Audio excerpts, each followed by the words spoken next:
day's growth now heard regularly in 18 countries. What percentage of you listening to this commercial often say to yourself, what could I do to make more money, or how can we increase our business? I'm guessing that's most of you. Have you ever heard knock on the door and it'll open? Well, my friends at Income Store have doors you can open that can help you or your family make more money, or doors that lead to an increase in revenue for any business of any size. Income Store has 2 main doors on their website. These doors lead to over 2,000 revenue-generating ideas and products.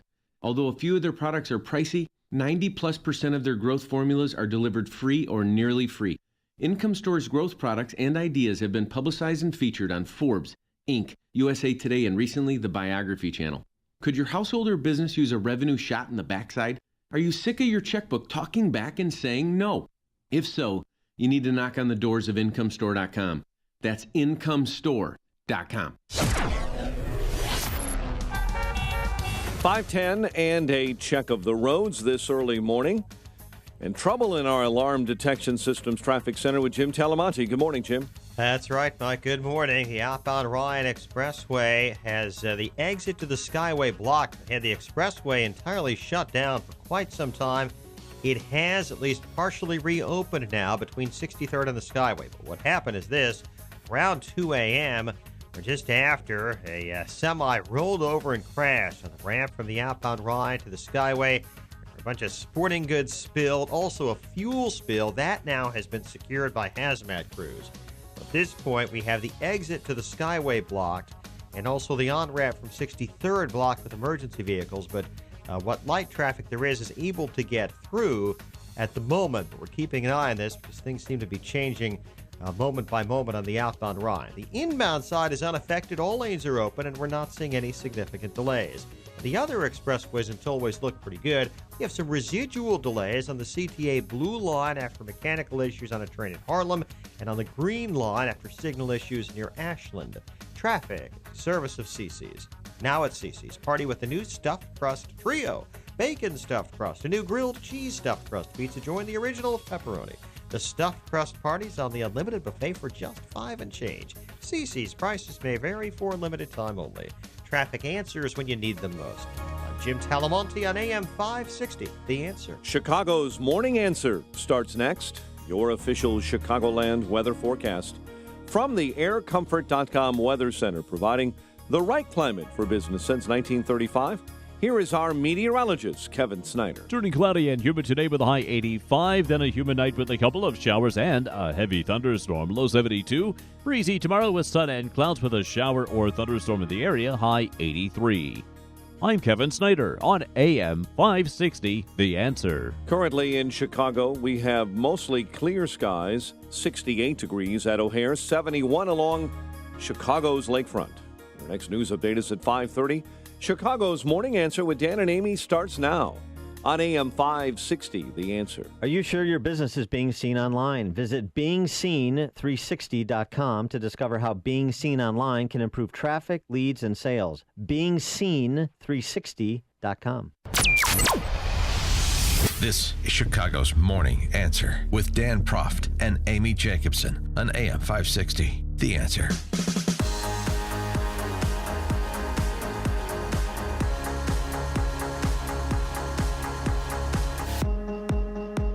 Good morning, Dan and Amy. So Trump had a press conference yesterday.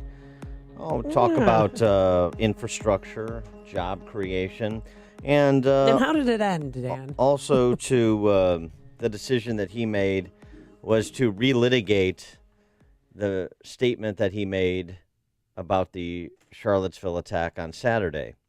So there's levels to the choices that Trump made and the information he presented. One was, in my estimation, the poor judgment to relitigate the initial statement.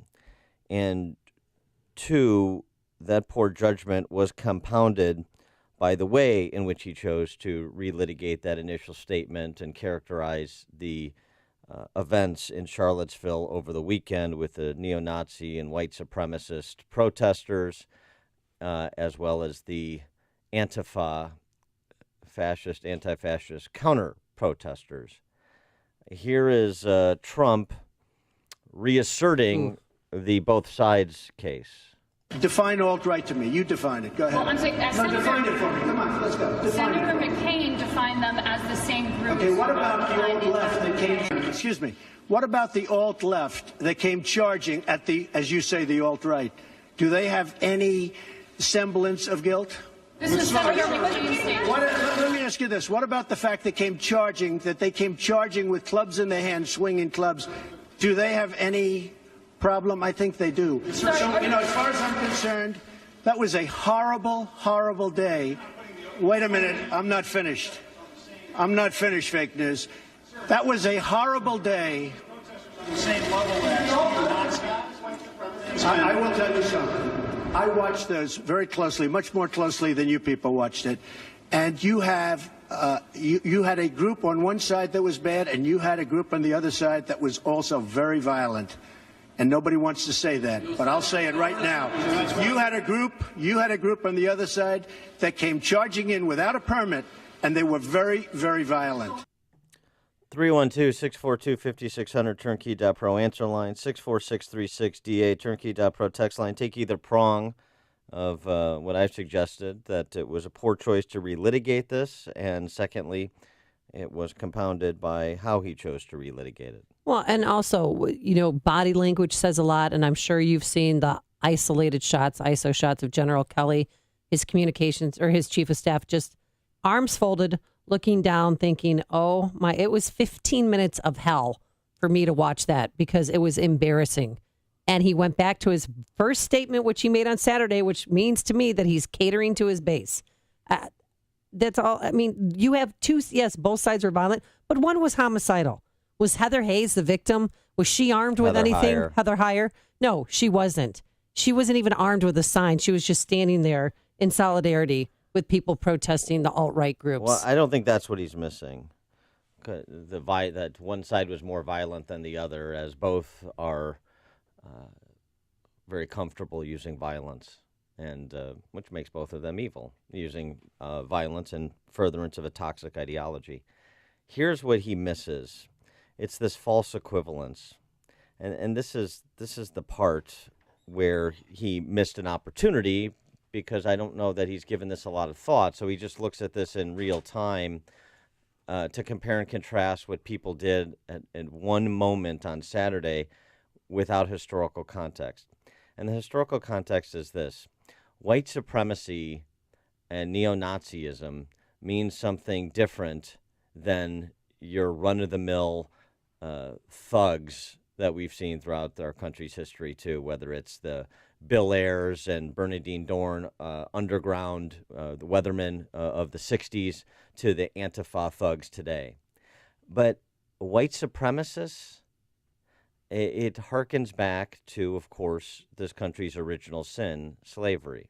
Mm-hmm. And the century plus since the Civil War that it took to, eradicate state-sponsored institutional racism through Jim Crow and other such segregationist policies and racist laws at the state level. And then, of course, the aftermath of all that we're still coming to terms with and debating and discussing today. That is just qualitatively different. That is a different thing than your run-of-the-mill thugs of the moment, Antifa. And his making the two equivalent is really the missed opportunity to, kind of provide some context and thus further some understanding.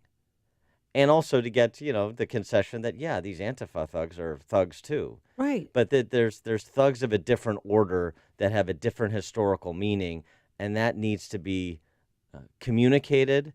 So there's a demonstration of that understanding, and that wasn't yesterday. This is why people don't trust him, because he can't help himself. I mean, I thought I forgave him. I thought his performance or his statement that he read from a teleprompter on Monday was enough. That was fine. Leave it alone. Don't touch the subject. And he couldn't help himself. And that's, he even said there's good people in there. So to me, he sounds like a Nazi sympathizer. You had some very bad people in that group, but you also had people that were very fine people on both sides. You had people in that group, excuse me, I saw the same pictures as you did. You had people in that group that were there to protest the taking down of, to them, a very, very important statue and the renaming of a park from Robert E. Lee to another name. Do you think that what you call the alt-left is the same as neo-Nazis? Those people, all of those people, are you putting them on the same level? That's my question. I've condemned neo-Nazis. I've condemned many different groups, but not all of those people were neo-Nazis, believe me. Not all of those people were white supremacists by any stretch. They were white nationalists. Those people were also there because they wanted to protest the taking down of a statue, Robert E. Lee. Should that statue have been taken down? Excuse me. And you take a look at some of the groups and you see, and you know it if you were honest reporters, which in many cases you're not. Yeah, I'm not so sure that there were these good people on both sides that he's speaking of. So there was violence on both sides, and there were good people on both sides. I'm not sure about that. The vigil that was held on Friday night in advance of the Saturday march. Yeah, with the tiki torches through the campus. Yeah. So that wasn't good people chanting, blood and soil, and Jews won't replace us. Yeah. That's not good people. And I don't know. I mean, I assume, I'm sure if you poured through all of the video and the still pictures, you could find somebody who wasn't engaged in something that was hateful or violent. But I think you'd be hard pressed to. I haven't heard a lot of it. So it seems to me this is like the kind of the Trump sop. There's bad people on both sides and there's good people on both sides. And that's that seeming moral equivalence that prevents Donald Trump from taking the moral high ground. John in Schaumburg, you're on Chicago's Morning Answer. Yeah, good morning, guys. The best of my recollection, I don't ever remember Trump inviting white supremacists or KKK or the Nazi Party to the White House, as Obama did Black Lives Matter. What's the problem there?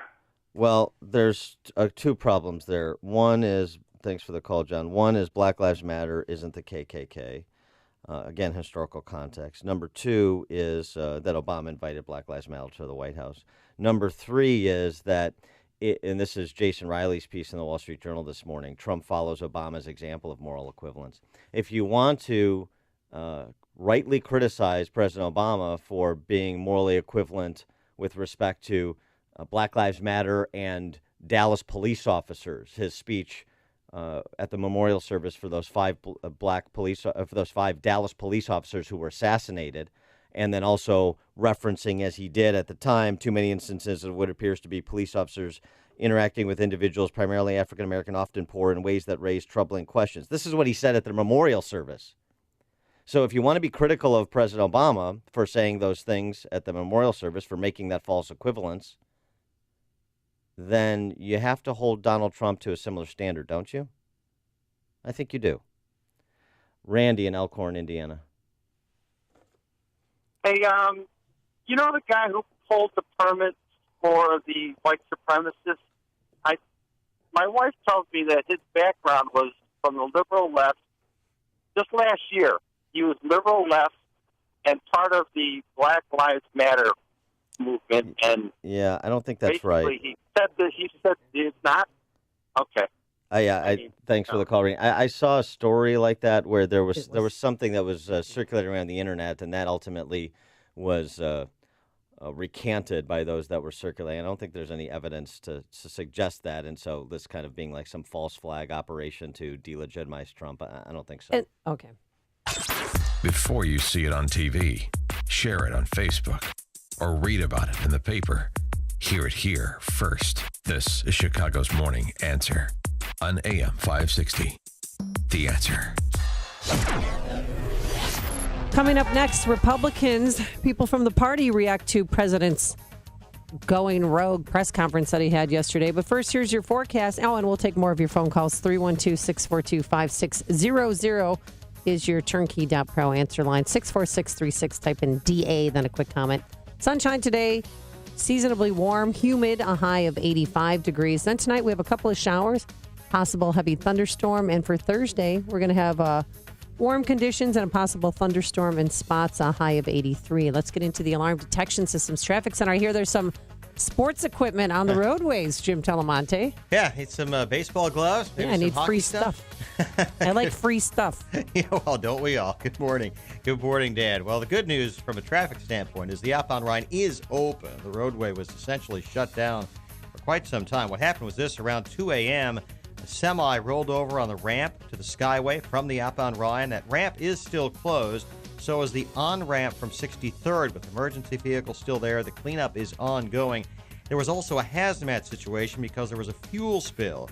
But now, again, all lanes on the outbound Rhine are open. It's only the ramp to the Skyway which is closed. The sporting goods spilled. I don't have all the details on which sport, but it's about 23,000 pounds worth of stuff. It was littered all over the roadway, and some still is. Inbound was unaffected. There is now a slight delay on the inbound ride from Roosevelt into downtown, with the usual slight delays for this hour on inbound I-57 and the Bishop Ford. I'm Jim Talamonte in the Alarm Detection Systems Traffic Center. Gentlemen, if you've been thinking about treatment for low testosterone, be sure to do your homework and go to a medical provider that you can trust that specializes in testosterone therapy. That's why I went to Low T Center to get my levels checked. It was quick and easy. And now they have a great new location in downtown Chicago, right on the Mag Mile, which I visited this week.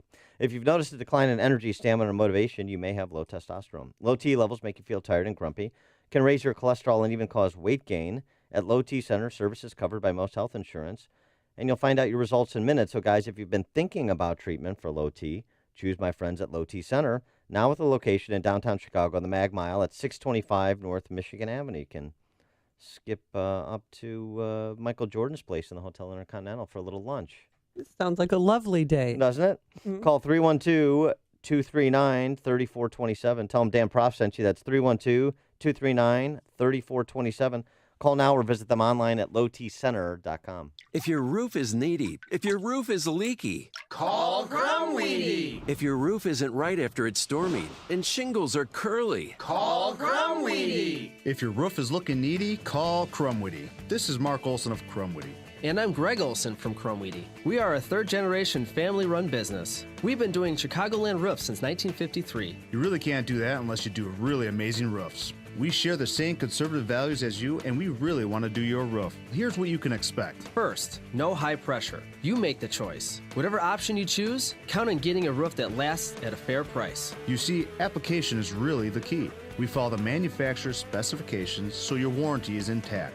You know, a lot of companies don't do that, and that could really void your warranty. No horror stories here. The roof you need that will fix your problems. When your roof is needy, call Grumweedy. For your needy roof, go to myroofisneedy.com. myroofisneedy.com.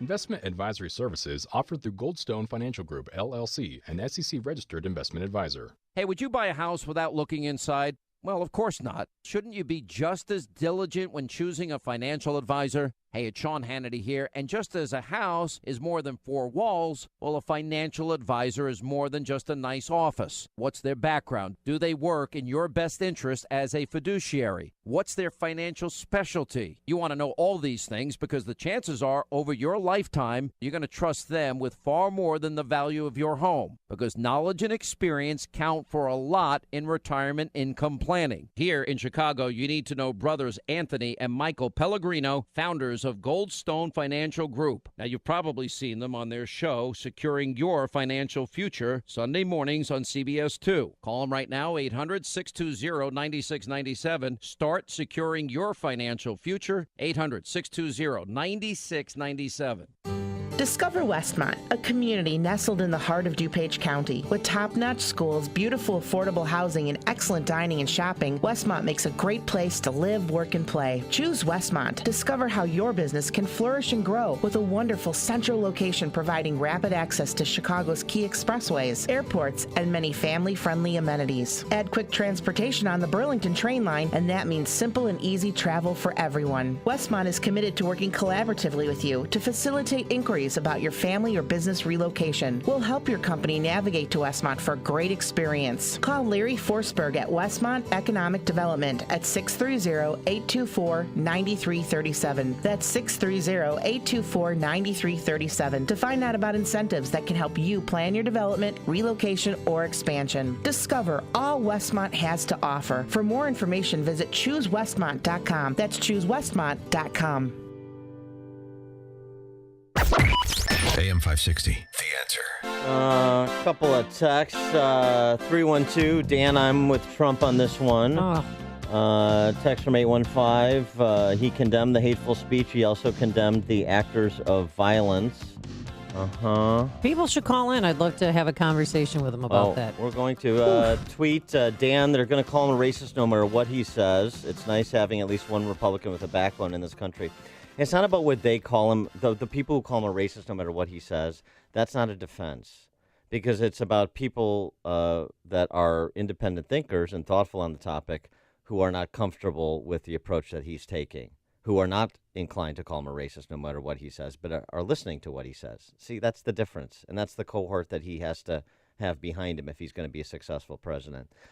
Coming up on Chicago's Morning Answer. We're going to continue this conversation, and we've gone from Chris Matthews' thrills to Chuck Todd's chills at 5:38. And later, a Chicago flower shop says, if you're racist, don't you place an order here. We'll hear from the owner. But first, let's go to the newsroom. Here's Mike Scott. 68 degrees, clear skies. We're watching developments on the Dan Ryan Expressway this morning.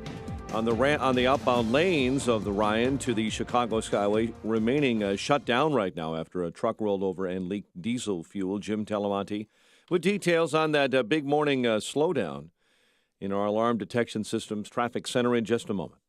Negotiators for the Trump administration and Canadian and Mexican governments begin talks early this morning on reworking the North American Free Trade Agreement. During his campaign last year, you may recall, President Donald Trump vowed to pull the U.S. out of NAFTA. Confederate statues in Baltimore coming down ahead of schedule. Crews were seen using heavy machinery overnight, removing 4 statues from their bases. The monuments hauled away on flatbed trucks after the city council approved a plan to remove the Confederate-era statues, including a Confederate women's monument. President Trump says his first statement in reaction to the violence in Virginia was fine. I wanted to make sure, unlike most politicians, that what I said was correct, not make a quick statement. Speaking at Trump Tower, the president said he watched events and both sides, in his words, were violent. Former Alabama Supreme Court Justice Roy Moore will face Senator Luther Strange in a primary runoff election to fill the Senate seat vacated by Jeff Sessions.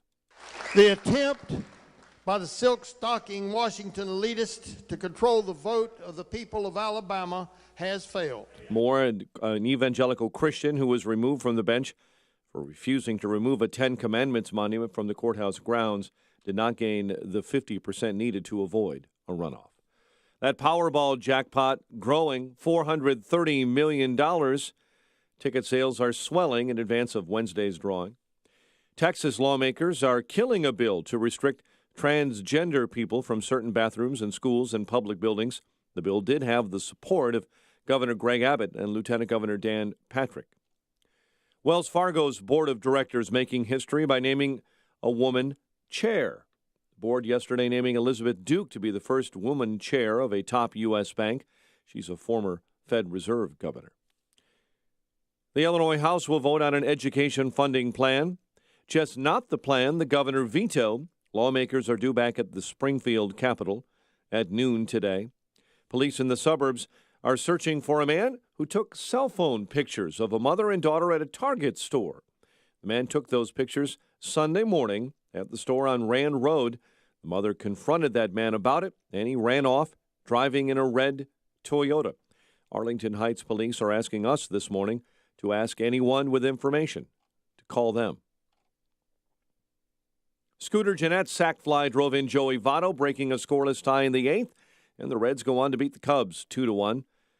White Sox beaten by the Dodgers 6-1 last night.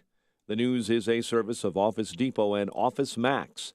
Shop the Office Depot Office Max Back to School 1 cent event going on now. Select items 1 cent each, in-store only. Limit 3 each while supplies last. Offer with $5 minimum purchase before tax ends 8/19. 5:34 and a check of traffic and weather on the way next on AM 560. Mike Gallagher enjoys watching the media deal with the Trump White House. You got a general, you got a Marine general running the ship, running the show at the White House.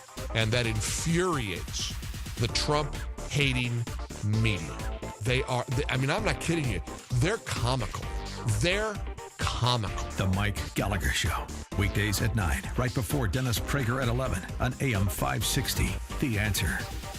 And finally, here's a way you can save time. Use Spot Hero anytime you park downtown. First-time users can enter promo code CITY for $10 off. Spot Hero. Park smarter. If you're aged 59 and a half or older with the 401k plan and still working, stop what you're doing and call Arlington Capital Management at 855-471-5796. They'll help you actively manage your 401k, show you strategies to avoid major declines, and capitalize on opportunities. There are benefits with age, and this is one of them. At 59 and a half, you're entitled to new opportunities in the investment world that can dramatically improve your results and even lower your fees. Call 855-471-5796 now and take the first step toward getting more out of your retirement assets. The team at Arlington Capital Management proactively explores the market, our economy, and all of the variables that offset your investments. Call 855-471-5796 now for a complimentary consultation. That's 855-471-5796 or visit arlington-capital.com. You worked hard to accumulate your nest egg. Now, it's time to put your money to work for you. 5:35. Let's get an update on the roads now. In our Alarm Detection Systems Traffic Center, here is Jim Talamonte. Thanks, Mike. On the outbound Ryan Expressway, the exit to the Chicago Skyway is blocked. So is the on-ramp from 63rd Street going to the outbound Ryan this afternoon. Earlier rollover semi-crash. There was a fuel spill. Hazmat crews have secured that, but the cleanup is ongoing of about 23,000 pounds of sporting goods which spilled on the roadway. And we are seeing some mild delays in that area, at least 5 minutes worth in the area from before 63rd to the Skyway. The inbound Ryan, traffic is slow from around Canalport into downtown Chicago. That's just a 2 or 3 minute delay. Edens, Kennedy, Eisenhower still fine. Inbound Stevenson delay start at Cicero. 39 minutes, 3:55 to Lakeshore Drive. I-57, 20 minutes, I-80 to the merge, Bishop Ford 21. Tollways are okay, and traffic is a service of CC's. Now at CC's Party with the new stuffed crust trio. Bacon stuffed crust, a new grilled cheese stuffed crust pizza. Join the original with pepperoni. The stuffed crust parties on the unlimited buffet for just $5 and change. CC's prices may vary for a limited time only. Traffic answers when you need them most. I'm Jim Talamonte, AM 560, The Answer. Chicago's Morning Answer continues next. Your official Chicagoland weather forecast from the aircomfort.com Weather Center. Sunshine this morning, then turning cloudy this afternoon. Seasonably warm and humid, high of 85. Thunderstorms overnight, low 72. Currently 68. Next news at 6. And Chicago's Morning Answer with Dan and Amy continues next on AM 560, The Answer. This hourly segment is brought to you by Illinois Rising, hosted by Dan Proft and the Illinois Policy Institute. Sunday afternoons at 3 on AM 560, The Answer. If you're talking about it, I'll be talking about it. Dennis Prager here. Join me this morning at 11, right here on AM 560, The Answer. Good morning, Dan and Amy, talking about Trump's press conference and the reactions to it. Taking your calls, your reactions, 312-642-5600, turnkey.pro answer line, 646-36DA, turnkey.pro text line. Right now, I don't think we're in the... Well, we're not winning the hearts and minds of our texters, Amy. No. Text from 708, Trump's finest hour, loved it. To George in Elk Grove, text, wasn't free speech the real victim. Well, there was free speech. Although the violence is what you're saying. Yes, of course. Text from 815, I don't think the Lee preservationists were made up to give a backdoor nod to the KKK. No, I don't. Oh, it's talking about Trump referring to some good people that were there. Yeah. I'm not suggesting that. I'm just suggesting that I didn't hear from or see a lot of good people that said, I'm just here to support the removal of the statue. I'm just here to protest the removal of the statue. That didn't have swastikas or black masks on. I guess that's or my KKK outfits. Well, yeah, but speaking of my problem. KKK, the former leader David Duke tweeted out, "Thank you, President Trump, for your honesty and courage to tell the truth about Charlottesville and condemn the leftist terrorists and BLM Antifa." Now, again, Trump has denounced the Nazi who's charged with murdering that young woman. He has denounced the neo-Nazis and white supremacists. He did it again in his yesterday's foray. But the problem is the moral equivalences, in my opinion. And he's not the only one, though. He's not the only one that seems to be unnecessarily and uninspiringly pandering. Some Republican reaction to the Republican president. Cory Gardner, you remember Cory Gardner, he's the senator from Colorado. Yeah. He was one of the first to react on Saturday to call Trump's statement insufficient. He said, Mr. President, we must call evil by its name. These were white supremacists and this was domestic terrorism. And I agree with that. I've said, since we've been talking about it this week, and in many other instances, and many other incarnations of evil, specific evil should be called out specifically. Here's the challenge, though. Cory Gardner, his reaction to the original statement? No, or to the shooting at the softball field, the assassination attempt on Republican members of Congress. Yeah. Cory Gardner had a reaction to that too. And what was that fueled by? Hatred of conservatives. Right. Cory Gardner said, in the wake of that shooting, I think from what we've seen and what we've heard that the rhetoric on the left and the right has gotten too intense and needs to stop. So when members of Congress were targeted for assassination by an avowed leftist, Cory Gardner said there are both sides. There are many sides to this, left and right rhetoric. Now, when we see both sides committing violence on Saturday, and one side featuring one, ignorant scumbag who killed a woman, murdered a woman, it's just one side. So, politicians will be politicians, I suppose. Marco Rubio also weighed in on Twitter. He suggested the organizers of the events which inspired and led are 100% to blame for a number of reasons. The white supremacy groups will see being assigned only 50% of the blame as a win. We cannot allow this old evil to be resurrected. That was Marco Rubio's response to what President Trump had to say in part yesterday, talking about the violence on both sides. Verlin on the South Side, you're on Chicago's Morning Answer. All right, I want to start off by saying this. If Trump walked down the street eating Dannon yogurt, they would say he should have been eating your play. So it doesn't matter what he does, he's going to come off wrong. But I got a simple comparison for you, okay? What if nobody would have showed up? The Klan would have said what they had to say. We wouldn't be talking about this. It's the violence that brought it to center stage. And I'm going to make a comparison. Now, I'm not saying in any way the Ku Klux Klan could be compared to Martin Luther King. But say when Martin Luther King and his followers marched, okay, and those white racists wouldn't have showed up to his march, it would have took a lot longer for us to get civil rights. The violence is what brought it to center stage.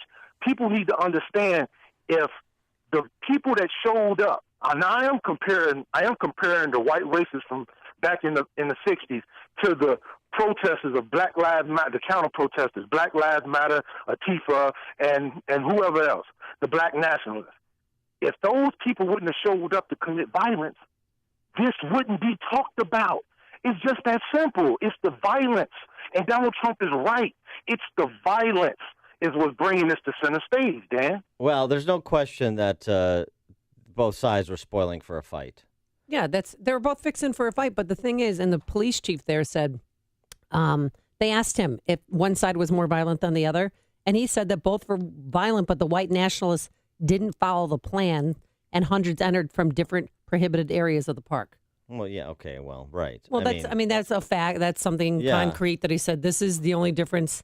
And of course, obviously, the death, the murder of Heather. So, I mean, so Verlin, the issue is not that there were violent, ignorant thugs on both sides on Saturday. The issue is President Trump treating KKK on the same level, kind of dumbing down the toxicity of KKK to the run-of-the-mill thugs that Antifa represents from, throughout our nation's history. I compare them to the Bill Ayers, Bernadine Dohrn Weathermen of the 60s. And there's just a different historical importance attached to white supremacists, as you know, and I think that Trump needs to recognize that and communicate it so everything is put in its proper context. Well, I'll tell you, after tomorrow, he will never be reelected ever again. I think people are done with him. Well, not Woodward. That's how I refer to Carl Bernstein. Oh, yeah, not Woodward. Hey, did you see his new book? He remember when we interviewed him? Yeah. Here's my book. You're right. Read this passage. Read that passage. No, I got it, Carl. He wants the press to probe the secret anti-Trump sentiments in the GOP. He tweeted yesterday, important Republicans, conservatives, intel, military high-ups increasingly saying in private that Donald Trump is unfit to be president because of lack of ethics, competence, temperament, stability. Reporters should find out how pervasive such talk may be. Okay. Is there a coup d'etat afoot within Republican circles? I'm sure there are those that are waiting and watching and perhaps looking for an opportunity. And it makes some of what's going on with that Russian collusion investigation and former Trump campaign associates like Manafort, whatever his standing is and whatever General Flynn's standing is in terms of criminal legal jeopardy, it starts to get pretty complicated. He's not doing himself any favors. So the first mistake he made, in my judgment, as I said before, the first bad judgment call was to relitigate this matter at all rather than sticking to the four corners of the statement that he made on Monday. Why have that presser and go back down that road rather than kind of get beyond it and speak to kind of everybody's better angels at this point?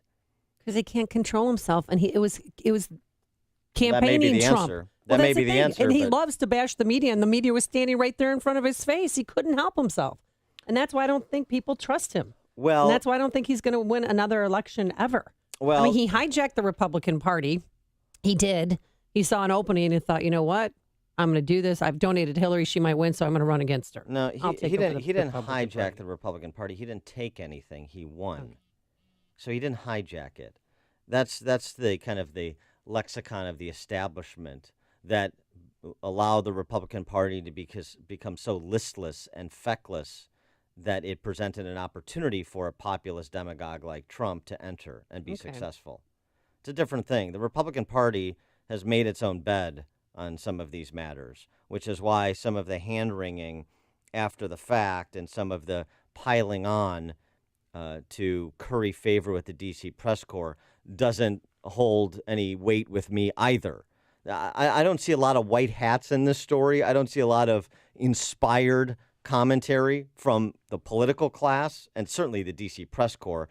And I mean, talk about historical pinheads. That certainly includes most of the D.C. press corps. I'm talking about people that are actually thoughtful, that are prompting some reflection by myself included, like Jason Riley in the Wall Street Journal and Rod Dreyer in American Conservative and Kevin Williamson and others at National Review. Let's think this through. the knee-jerk defense, the knee-jerk indictment. Let's think it through on the merits and separate some of the wheat from the chaff, which is what the press doesn't do. And let me give you an example of that. Chuck Todd, this guy. No, the Chuckster. Hey, I'm Chuck Todd. A smug, disingenuous, unfair little riff that he did after Trump's presser. With all of the kind of the barely restrained moral indignation, talking about chills. Did he tear up though? Yeah. Or did he just get the chills? I can't wait to hear this, Dan. This may go down alongside Chris Matthews' thrills. Chuck Todd on Donald Trump's presser. Folks, what I just saw gave me the wrong kind of chills. Honestly, I'm a bit shaken from what I just heard and suspect it's not just me. Moments ago at Trump Tower, the President of the United States painted white nationalists and members of the alt-right as victims of what he described as club-wielding members of the alt-left. It was a chilling mix of whataboutism, false equivalence, and a total muddying of the waters after one person was killed and at least 19 were injured when members of the KKK, neo-Nazis, and white supremacists protested the removal of a Confederate statue in Charlottesville. Where to begin? Well, yes, that did happen, but both, I just go back again and say, if you're just going to limit your perspective to what happened on Saturday without any historical context, then I don't really understand the difference between both sides seeking to use violence and one side using it more lethally than the other. That is a difference in degree, not kind. Both are morally repugnant for using violence, attempting to use violence, or successfully using violence. That's why attempted murder and murder are both morally repugnant. They're both crimes. Even if you're unsuccessful, that's a problem. And Chuck Todd doesn't make those distinctions. The chill, the chill. He's such a child. Well, he sounds like a girl. Okay. Sounds a little bit like a chick. Because I have to tell you, I didn't get the chills. I was just horrified. I felt like I was watching a horror film. Ralph on the west side. Hey, I just want to comment here. You guys are teetering on fake news here. How's that? The whole program. Amy saying that nobody's going to vote for Trump now. That's just my opinion. That's not news. That's not news. It's an opinion. Well, it's kind of, okay, I guess it's an opinion show, right? Yeah. Yeah, it's talk You're radio. wrong. So, anyway, and then the you're wrong. KKK matter. That's stuff, your opinion. You're in your historical reference. Yeah. Well, they connect more with the Democratic Party in the past. So, for example, Byrd. yes, I know. I know, Ralph. I know. So what are you defending here? There's nothing to defend. What am I? All leftist extreme groups, all of them that were there. The KKK, the BLM, all those people. Yeah, I'm not leftist, all of them. Yeah, I know. That's what I said before. National Socialists. I know. So Ralph.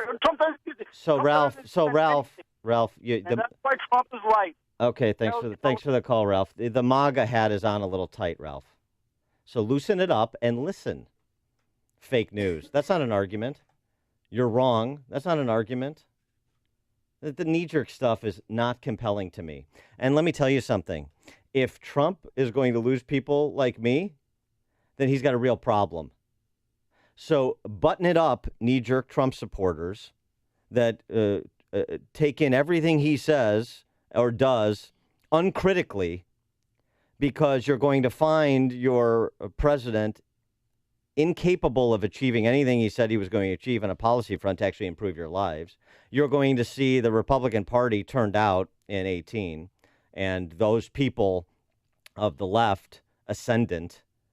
And all of this will have been a very brief interregnum for the march of the left and the march of ultimately what the left has become in this country, socialism in this country. So do you want to be successful, or do you want to be knee-jerk and thoughtless? I guess that's my question. The issue of the Democrat Party roots with the KKK and Senator Robert the Kleagle Byrd from West Virginia, I'm very familiar with. Made the point over and over again. That's not the issue. Nobody's defending these leftist thugs, whatever their variety.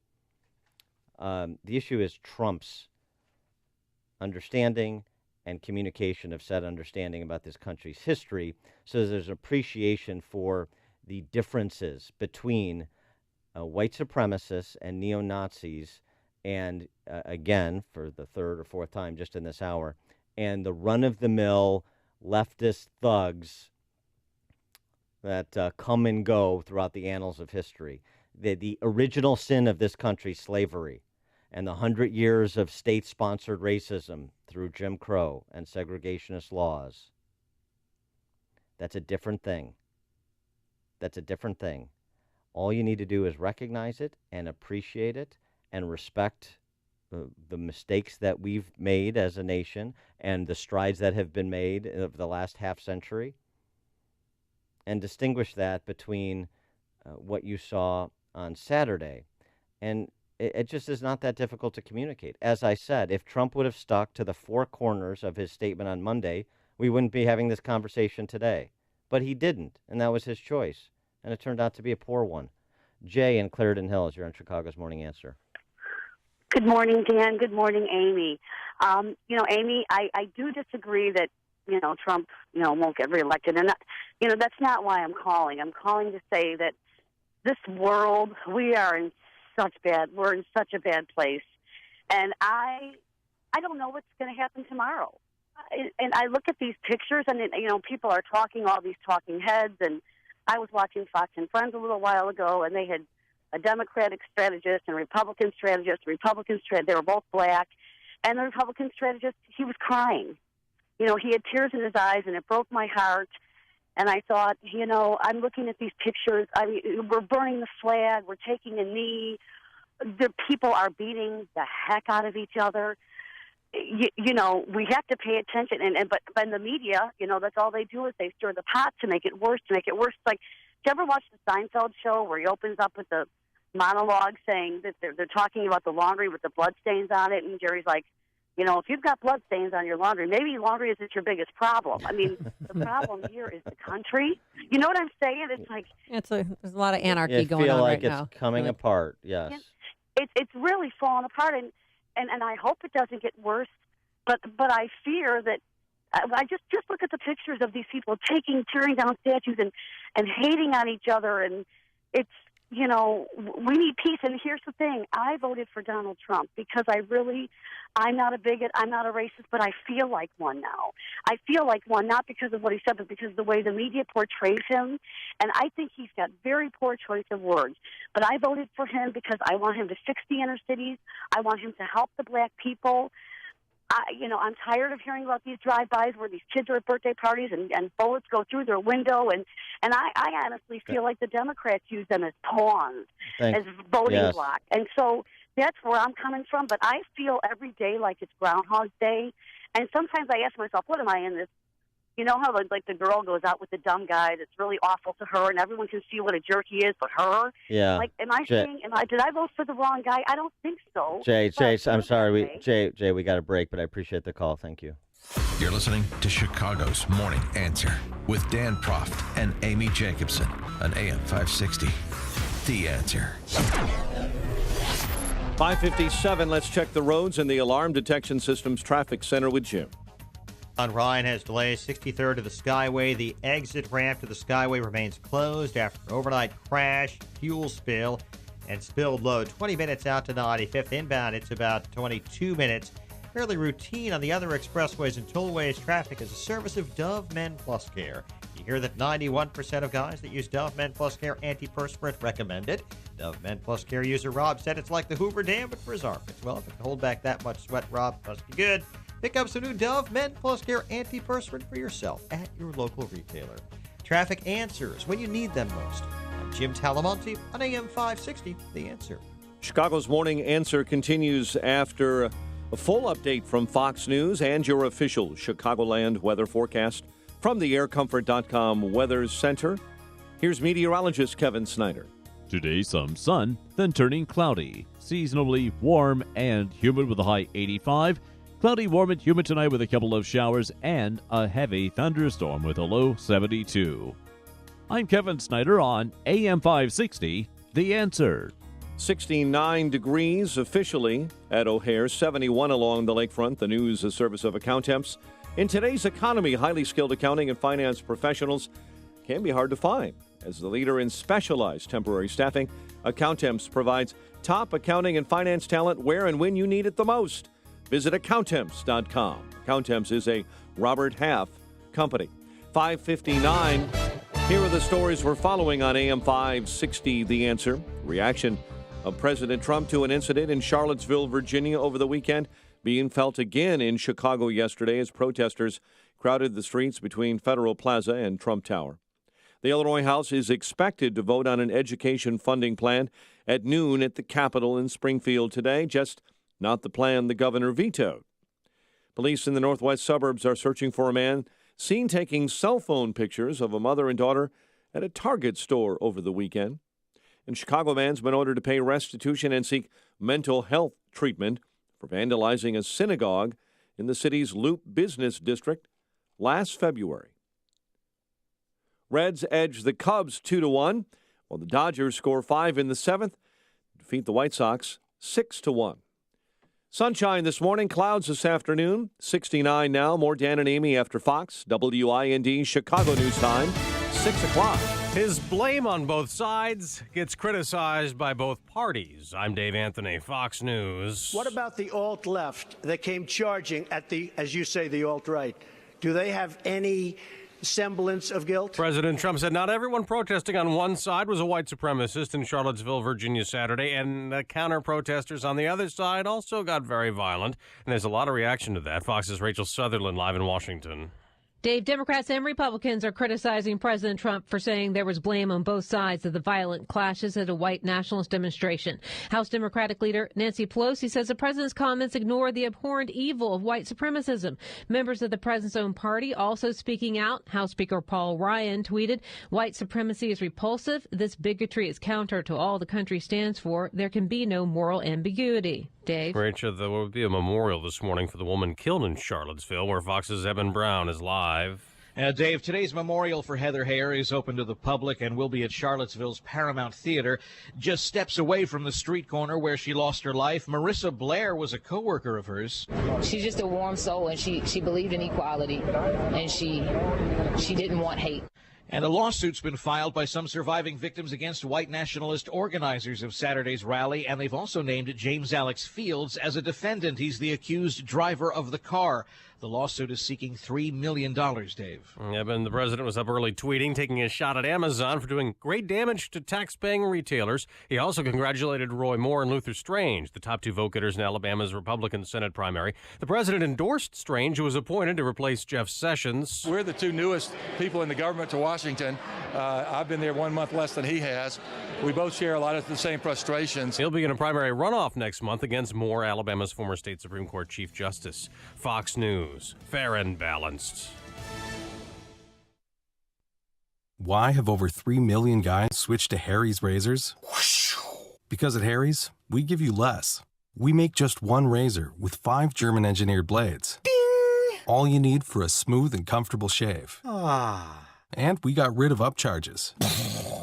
By owning the factory and cutting out the middleman, we're able to sell our high-quality blades for half the price of the other guys. Ka-ching! Now we're dropping the half-price sound effects guy. Wait, why? Not everyone can give you high quality for a fraction of the price.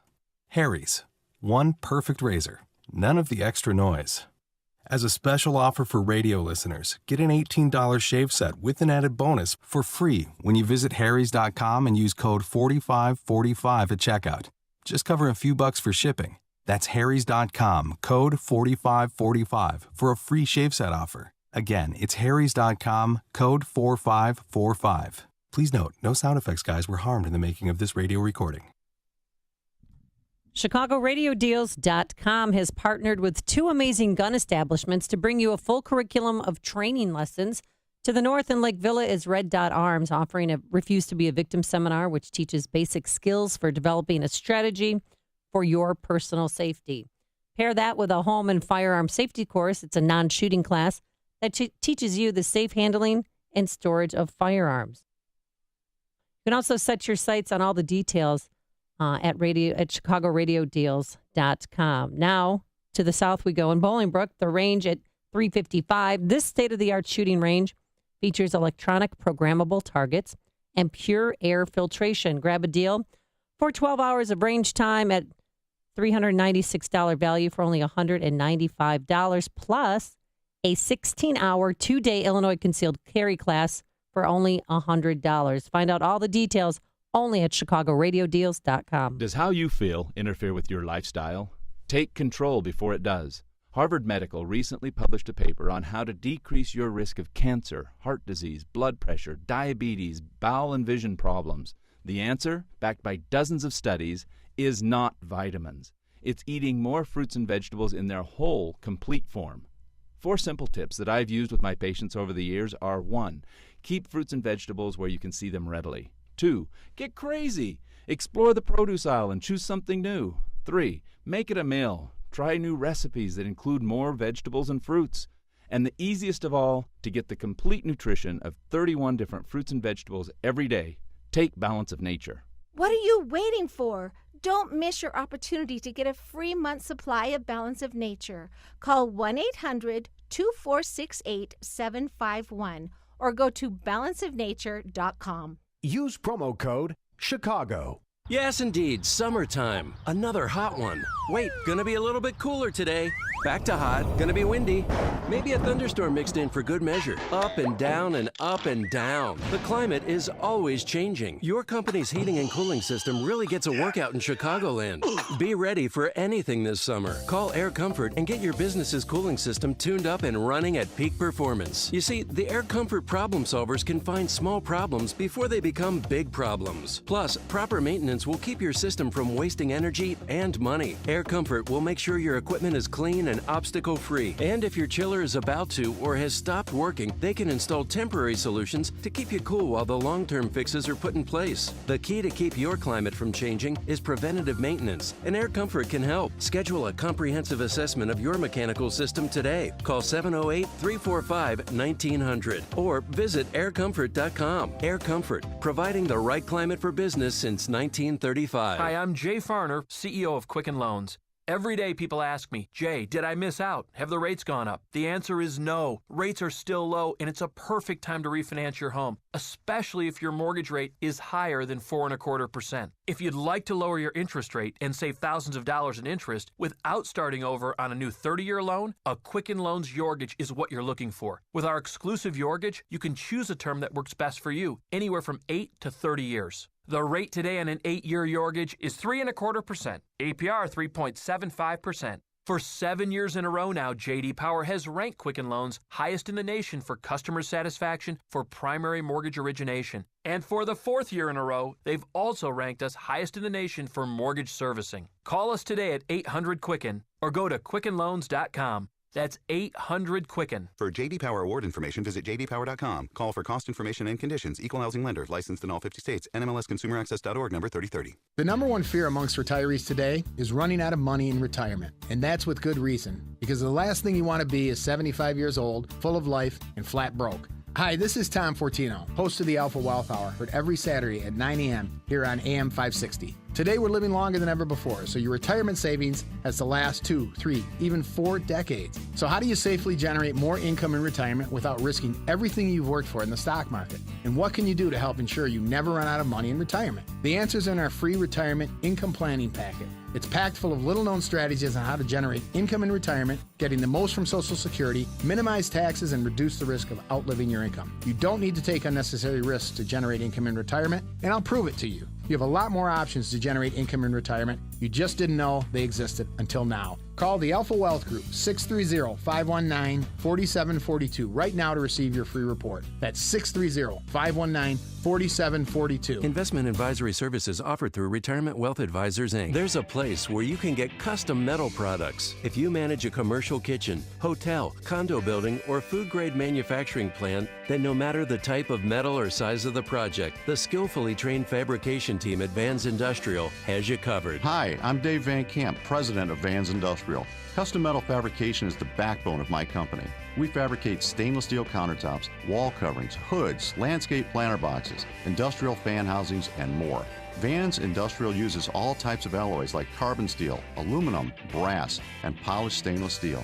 And we have a laser cutting machine. Our laser can customize almost any project. Our team can design, fabricate, and install your project today. Call 219-931-4881 today for a free inspection of your facility. Interested in what else they do? Visit vansindustrial.com. That's VANS industrial.com. Vans Industrial, customizing for you, the customer.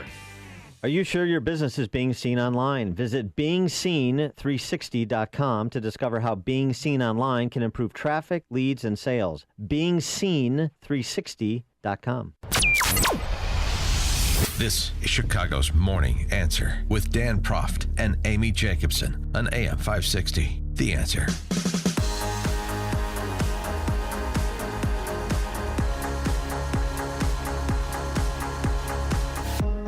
Good morning, Dan and Amy. So here's the top line from Trump's presser yesterday that has generated media hysterics, and I mean really over the top. Oh, That's I don't not think helpful. so at all. Oh, really? No. Well, Really? Okay.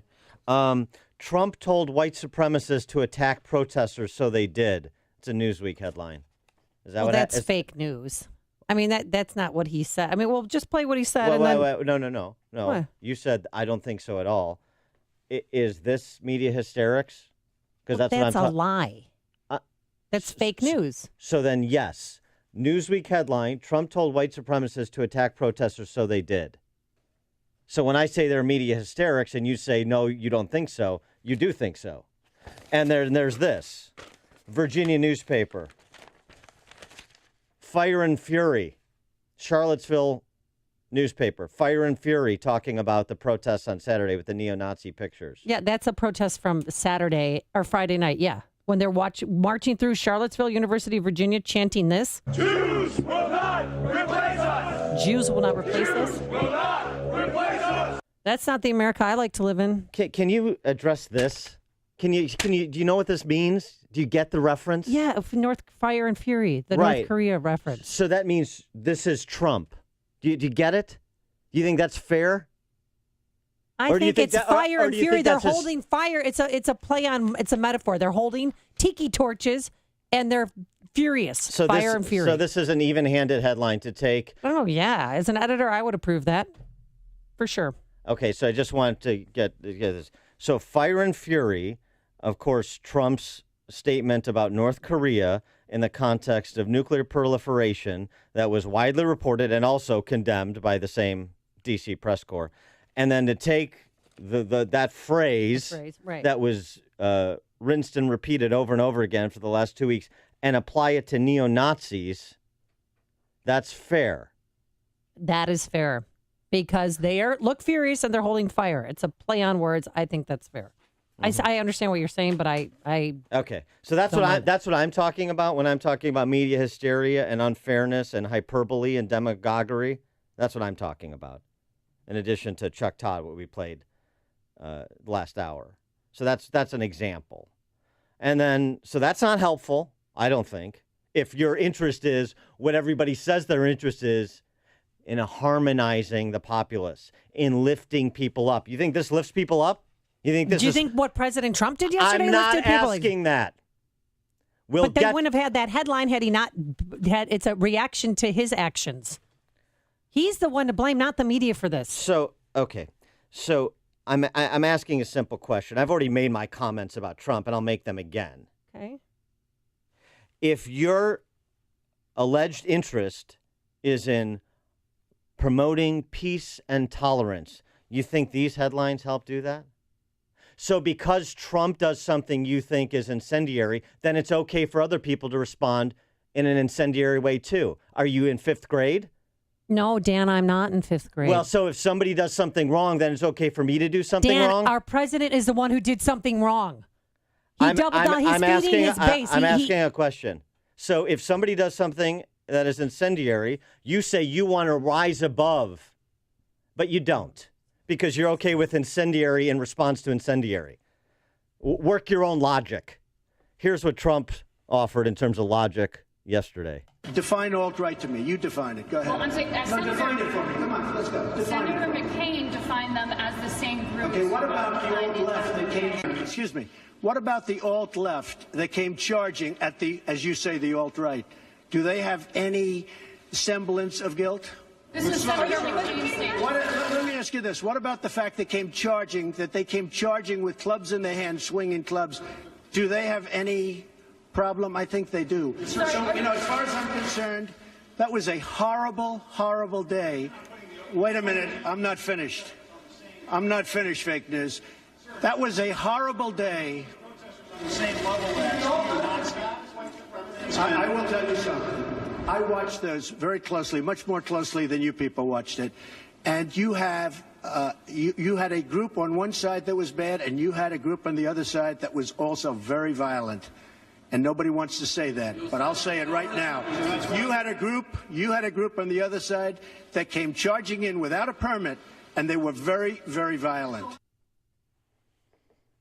312-642-5600, turnkey.pro, answer line 64636DA, turnkey.pro, text line. Now go ahead with your incendiary comments to castigate incendiary comments. Well, President Trump, he was supposed to talk to the media about an infrastructure plan and job creations, and he couldn't control himself because the media was standing right in front of him, and he has to have this, this acrimonious relationship with them because that's what, fuels his fire, and he took the bait. And he doubled down. He completely He said exactly what he said on Saturday, and that was not denouncing neo-Nazis or the KKK. So to me, I thought that he was, doing what he's doing all along, and that's feeding his base. And I was very disappointed. I was heartbroken. I thought because he did such a great job on Monday, he should have just left it alone. Even his chief of staff was looking down, had his arms folded, and had that look on his face like, "Dear God, what is happening?" Mike on the north side. Hi, thanks for taking my call. First of all, I want everybody to remember, for the last 8 years, I said it before, but I'll reiterate it again, the left has had their people out doing whatever they want, and the right wing never showed up to counter-protest. The right wing had a protest. They had a permit to be here. The left wing showed up. They all had weapons. What is this? What is this? Wait a second. What is this right wing? These are Nazis and white supremacists. What are you talking about, right wing? Okay, whatever you want to call them. No, not whatever I want to call them. What they are. Okay, the Nazis and the white supremacists showed up. They had a permit. Everybody brought weapons. The left wing consistently brings weapons. They bring cans with concrete in them to throw at people, and police officers were injured. They have acid that they throw at people. They didn't have acid. They had urine-filled balloons. Well, they did. I mean, that's a fact. You want to see what side brought what? The left brought urine-filled balloons. Let me finish my thought. Now, for the last 8 years, who has the left gone after? They've gone after senior citizens they bullied at the Trump rally in Chicago. They've gone after Hobby Lobby. They've gone after the Boy Scouts. And they've gone after the nuns. I mean, come on. Well, they've gone after police, too. And they've gone after police. I mean, with the lawsuits and the liberals and the government going after the nuns, forcing them to buy birth control, I says, what's going to happen if Trump gets knocked out and the left wing takes over? That means nobody's safe. If you don't give free speech to everybody, then nobody gets it. And the people that control the argument are going to be the people with the weapons. We've seen this before in Germany. The people with the weapons and the bullies control the argument. Yeah. And everybody else has got to be silent. But the thing is, you got to remember, Trump isn't perfect. Could you imagine how bad this country would be if Hillary had won? I know. Look at Cook County, where they tax you to the hill. Mike. And then if you speak up, they want to take you to court and sue you for damages. Thanks for the call, Mike. Trump's not perfect, but he's all we got. Thanks for the call, Mike. That's why I pray for him. I get that. But we're past Hillary. Yes, it's good that she didn't win. Nobody expects perfection from Trump. I didn't expect this. Man. I thought he was going to be perfect. The nobody's perfect defense is not a defense. Come on. This is incompetence. At best, it's incompetence. And I say at best it's incompetence because this never should have been relitigated yesterday. It is in no way helpful. No way is it helpful. It accomplishes nothing. It loses ground. So just from a strategic perspective, it was a terrible judgment call And we're well past the point to kind of shrug our shoulders and say nobody's perfect about counterproductive judgment calls on this order of magnitude. In terms of the violence of the left, which we have documented on this show, we talk about a lot consistently, and it's appropriate to do so because of what they have done and are attempting to continue to do to our culture. These are cultural Marxists, and I know exactly where this goes. However, it is not too much to ask for the President of the United States to take the moral high ground and speak with clarity about a specific evil when that specific evil manifests itself in whatever form it does. And that would actually give him more standing, more political capital to talk about who Antifa really is and what their ideology truly is and where this takes us if we go down that road. And frankly, the modern Democrat Party, which caters to Antifa and Black Lives Matter. But when you do what he did last night, you lose all of those opportunities. That's the point. In addition to being specific about specific evils, I don't know why I can't say evils, specific evils as a matter of course. Ken and Lombard, you're on Chicago's Morning Answer. Good morning, Dan. Good morning, Amy. Hi. The comment that I had was there is only in the aggregate what percentage of people on both sides. And when I say both sides, I'm talking the extreme, not people that have left views and not people that have right views, not people that are conservative, not people that are liberal, but these fringe groups that take it to the extreme. In the aggregate, there's only a few on both sides coming together. You have this constellation of events happen, and then boom, you got the situation. What my point is, these people that think the world is coming to an end, when you look at it in terms of numbers, it's not. But there will be leverage. And I want to quote Karl Marx, and this didn't come out until he published it, 1843, or wrote this, that religion is the opium of the people. Yes. This did not come out until after he died. I would say in modern-day USA, the media is the opium of the people. And so the question is, who's going to get the leverage to play this thing out? The left, in my opinion, at this point, is doing a better job with the opening of the people by having the leverage. And if I look at all the networks, most of them are what they say. I just don't see where antitrust doesn't come into play with this. It's awful funny. Everybody has the same thing that they say pretty much all the time. You can't do that in any other business. That's my comment. Thanks for the call, Ken. I mean, there are exceptions, but yes, the D.C. press corps is 90% left, and they're particularly antagonistic towards this president. This is something we've known for the last, half century in general, and 2 years in particular. And so it's built into the price, and it's built into the landscape on which Trump has to operate. But so now he has I know to be why more they're hard on him. So he has to be more careful, not less careful. Right? Right. But now I know why they're so hard on him. Because he is a loose cannon, because he can't control himself. Now you know he's a loose cannon. You didn't know that I knew before, but yesterday. I didn't know he'd take it to this level. I mean, this is just embarrassing, and I'm ashamed that he's our president. Leanne on the north side. Yes, hi. I just want to say really quick, I oppose, of course, the Nazis and the supremacists, but I have sat back and watched all these riots in Ferguson, everywhere, and I'm sick of it, and I was thrilled when Trump called it out. Thrilled. Finally, somebody did. Yeah, but the rights, the neo-Nazis, the one who killed Heather Heyer. She was just standing there. She didn't have any sticks or balloons or even a sign. She was just standing there supporting her fellow protesters. And nobody is, that is not in controversy. I mean, here, Trump on the, what did Trump say on it? Driver of the car is a disgrace to himself, his family, and this country. And that is, you can call it terrorism, you can call it murder, you can call it whatever you want. I would just call it as the fastest one to come up with a good verdict. That's what I'd call it. Because there is a question. Is it murder? Is it terrorism? And then you get into legal semantics. The driver of the car is a murderer. And what he did was a horrible, horrible, inexcusable thing.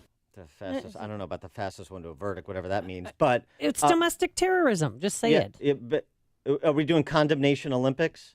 The idea that that Nazi who murdered that woman is anything other than a murderer, a domestic terrorist, ignorant scum, is not in question anywhere.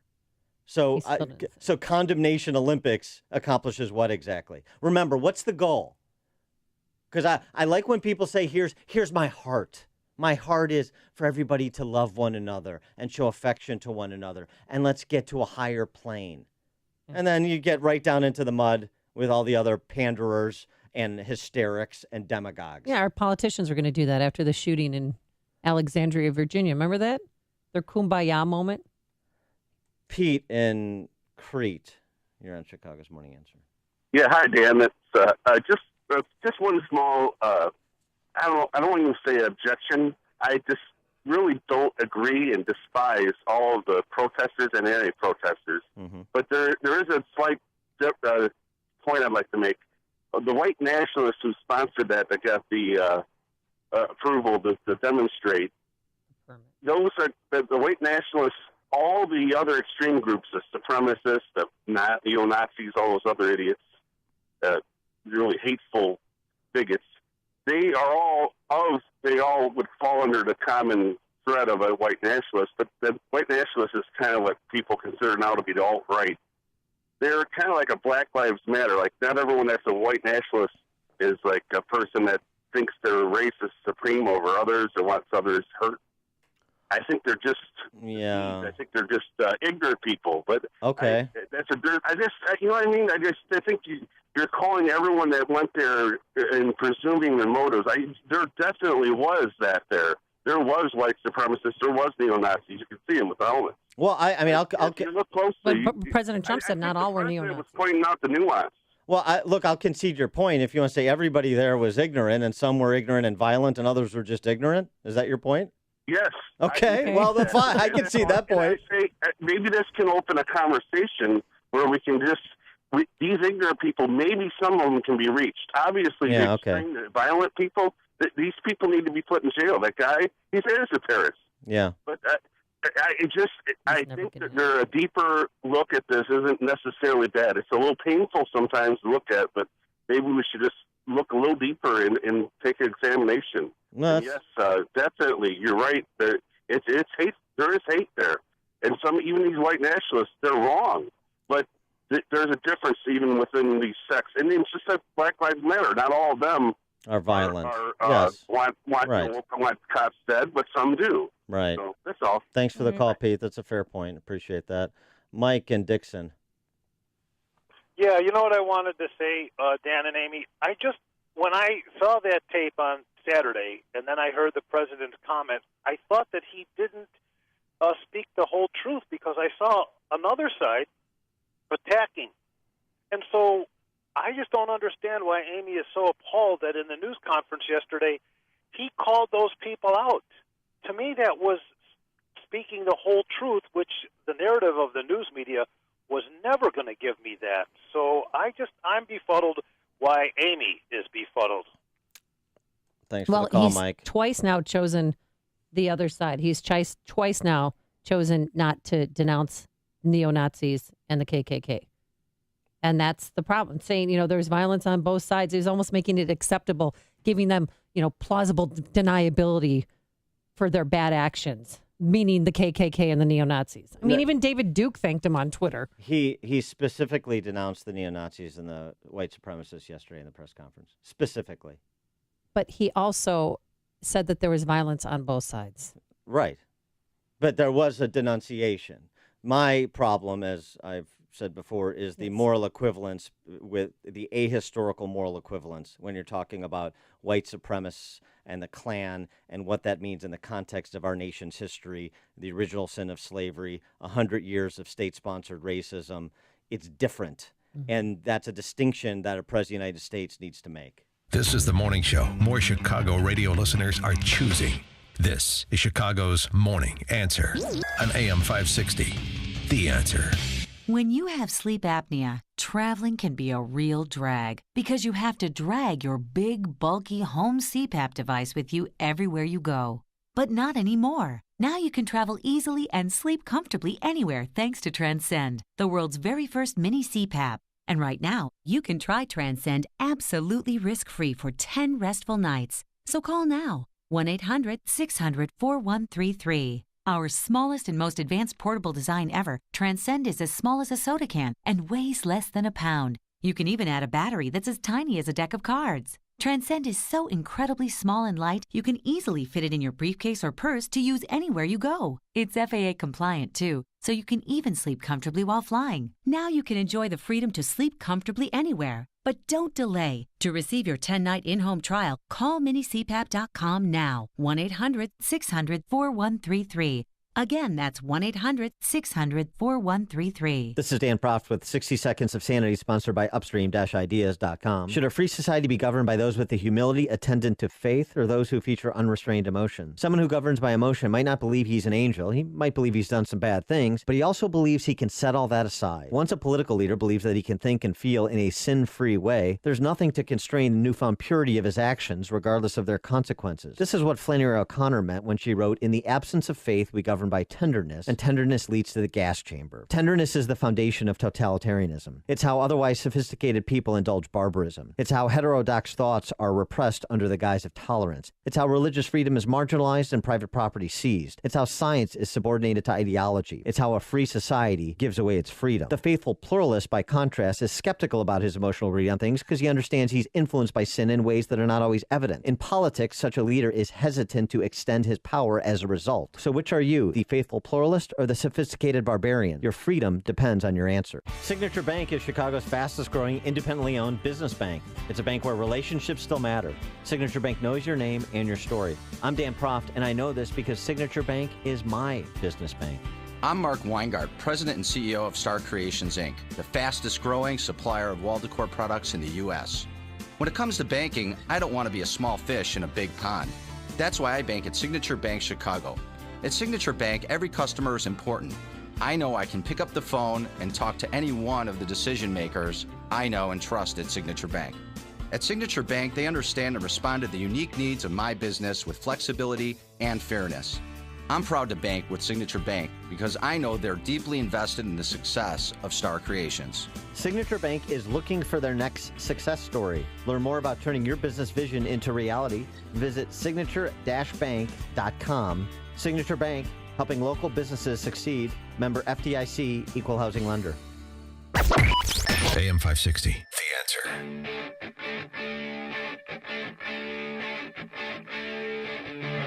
Coming up on Chicago's Morning Answer. We'll take more of your calls, get more of your reactions to President Trump's comments, and we'll have additional takes, how corporate CEOs are responding, as well as local businesses. Yeah, Flower Shop says if you're racist, don't you dare order flowers here. And they're based in Chicago, so we'll tell you about them. But first, let's go into the newsroom with more news from here at home and around the world. Here's Mike Scott. Amy and Dan, 69 and partly sunny this morning. President Trump blaming both sides for the deadly weekend violence in Charlottesville, Virginia. You had a group on one side and you had a group on the other, and they came at each other with clubs, and it was vicious, and it was horrible, and it was a horrible thing to watch. At a Trump Tower news conference yesterday in New York City, the president blamed violence on white supremacists who came to Charlottesville to protest a removal of a statue of Robert E. Lee along with counter-protesters. Washington Democratic Senator Maria Cantwell was harshly critical of the president for blaming both sides. Should have said, what day do you want me to come to Charlottesville and walk hand in hand with people to show that we are against this kind of behavior? That's what he should have said. Where Colorado Senator Cory Gardner says those with racist views do not represent the Republican base. This is something that we have to teach our children about. Why we have a 20-year-old neo-Nazi in this country today, I do not know. Because we have to stand up and fight that ideology and never let it happen again. Gardner was among the first Republicans to urge the president to denounce white nationalism. Meantime, people are gathering in Charlottesville this morning to remember Heather Heyer. The 32-year-old was killed when a car plowed into a crowd demonstrating against neo-Nazis and white supremacists there. The city of Baltimore is taking down Confederate statues ahead of schedule, doing so overnight. A college student this morning faces felony charges in the destruction of a Confederate statue in Durham, North Carolina. The 22-year-old woman has been arrested and charged. And the National Park Service this morning busy removing graffiti from the Lincoln Memorial. Red spray paint showed up early this morning on the memorial, as it did yesterday. Crews have been working to remove it with special gels, safe to use on that historic stone. Families of the victims of the Manchester bombing at an Ariana Grande concert will each receive $324,000. Payments to the 22 families come from the We Love Manchester Emergency Fund that already has raised more than $23 million. The ramp from the outbound lanes of the Dan Ryan to the Chicago Skyway still gummed up after a semi rolled over and leaked diesel fuel and spilled a load. The incident happened this morning near 63rd. The Illinois House will vote on an education funding plan, just not the plan the governor vetoed in Springfield. Lawmakers are due back at the Capitol at about noontime today. A judge has ordered a 22-year-old suburban Chicago man jailed under $2 million bond after charges he fatally stabbed his father over the weekend. Kane County State's attorney has filed first-degree murder charges against John Schenko of St. Charles for the attack that happened Sunday that killed 60-year-old Kevin Schenko. The assistant public defender in that case says John Schenko is autistic and bipolar, but currently is not on medications. Reds over the Cubs 2-1 last night. Dodgers beat the White Sox 6-1. The news service of Accountemps. In today's economy, highly skilled accounting and finance pros can be hard to find. As leader in specialized temporary staffing, Accountemps provides top accounting and finance talent where and when you need it the most. Visit Accountemps.com. Accountemps is a Robert Half company. 6:35, a check of traffic and weather on the way next on AM 560. And finally, here's a way you can save time. Use Spot Hero anytime you park downtown. First-time users can enter promo code CITY for $10 off. Spot Hero. Park smarter. Are you stuck in a bad home mortgage? Well, join the club that has about 10 million other American families. But I may be able to help you. My name is Lou Bridges. I'm an attorney with the law firm of Lou Bridges & Associates. We've been helping distressed homeowners like you for over 8 years now. Give us a call. We provide free consultations. I guarantee you it will not be a sales pitch. We will give you our honest legal analysis, counsel, recommendations, and advice regarding your options. We are experts in doing loan modifications successfully. We know the regs. We understand the process. Most importantly, we don't take no for an answer. We fight. We are prepared, and we win. We save houses.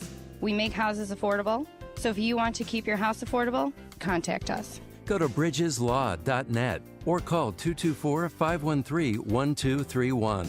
That's 224-513-1231. Remember, people, never give up the land. Fight for truth and justice. You do that, I guarantee you'll never be alone in this country. You are about to hear from Dr. Douglas Howard. After 20 years and tens of thousands of success stories, Balance of Nature is still the only pure whole food supplement available. Balance of Nature has served more than 500 million servings of fruits and vegetables. Don't accept imitations, copies, or substitutions. Our success stories are unique to Balance of Nature's fruits and veggies. You'll know you have the real thing when you open the bottles and see, smell, and taste real produce. It is worth every penny I pay because they really have made such a difference in my life. It is making me feel a whole lot better. Even my doctor thought it was a good product. Good health is only a phone call away. What are you waiting for? Don't miss your opportunity to get a free month's supply of Balance of Nature. Call 1-800-2468-751. That's 1-800-2468-751. Or go online to balanceofnature.com. Use promo code CHICAGO. It is 6:38 and a check of the roads in the Alarm Detection Systems Traffic Center. The latest on that morning commute with Jim Talamonte. Thanks, Mike. On the outbound Ryan, traffic is jammed 63rd to the Skyway, where the exit ramp remains closed from the outbound Ryan to the Skyway after that truck crash. The cleanup is now in its final stages. The fuel spill's been secured for some time, so this could be getting close to reopening. On the inbound side, we have delays from 83rd to the Skyway, and then from 35th the rest of the way downtown. 27 minutes is the travel time from 95th to the Loop. The Edens Expressway just a little congested inbound approaching the junction. Outbound, it's a little slow Montrose to Cicero. Actually, inbound, the delays now start around Devon, so it's about a 4-minute slowdown. Kennedy, 27 minutes, O'Hare to downtown, outbound 26. The Eisenhower, 43 minutes, Thorndale to the post office, outbound 34. Stevenson, 49 minutes, 3:55 to the drive, outbound 38. Traffic is a service of LifeLock. It's morning. Here's an eye-opener. LifeLock can see more threats to your identity than you can see if you're just monitoring your credit. And if something happens, a U.S.-based specialist can work to fix it. Go to LifeLock.com. Use promo code RISK to save 10%. Traffic answers when you need them most. I'm Jim Talamonte on AM 560, The Answer. Just saw some video of the Ryan from my friends on ABC 7. It's looking a little better. Hopefully that'll work its way out before 7 o'clock this morning. Chicago's Morning Answer continues next. Your official Chicagoland weather forecast from the aircomfort.com Weather Center, providing the right climate for business since 1935. We'll have some sunshine this morning. Clouds, seasonably warm and humid in the afternoon, high 85, but that will lead to showers and maybe a heavy thunderstorm overnight, low 72.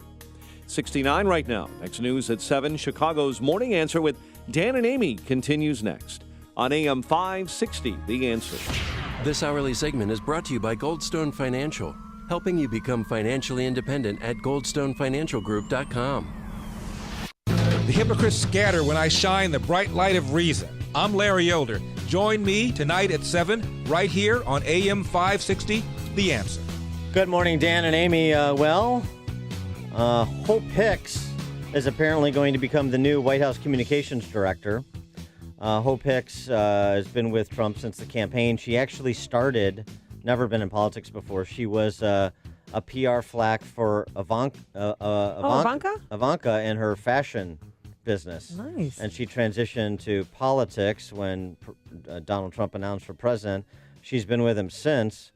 So she's walking into a bit of a firestorm. Nothing. There's no drama here, honey, on your first day on the job. Yeah, especially with someone not steeped in this necessarily in crisis communication. She's going to have a real trial by fire. We'll see how Hope Hicks works out.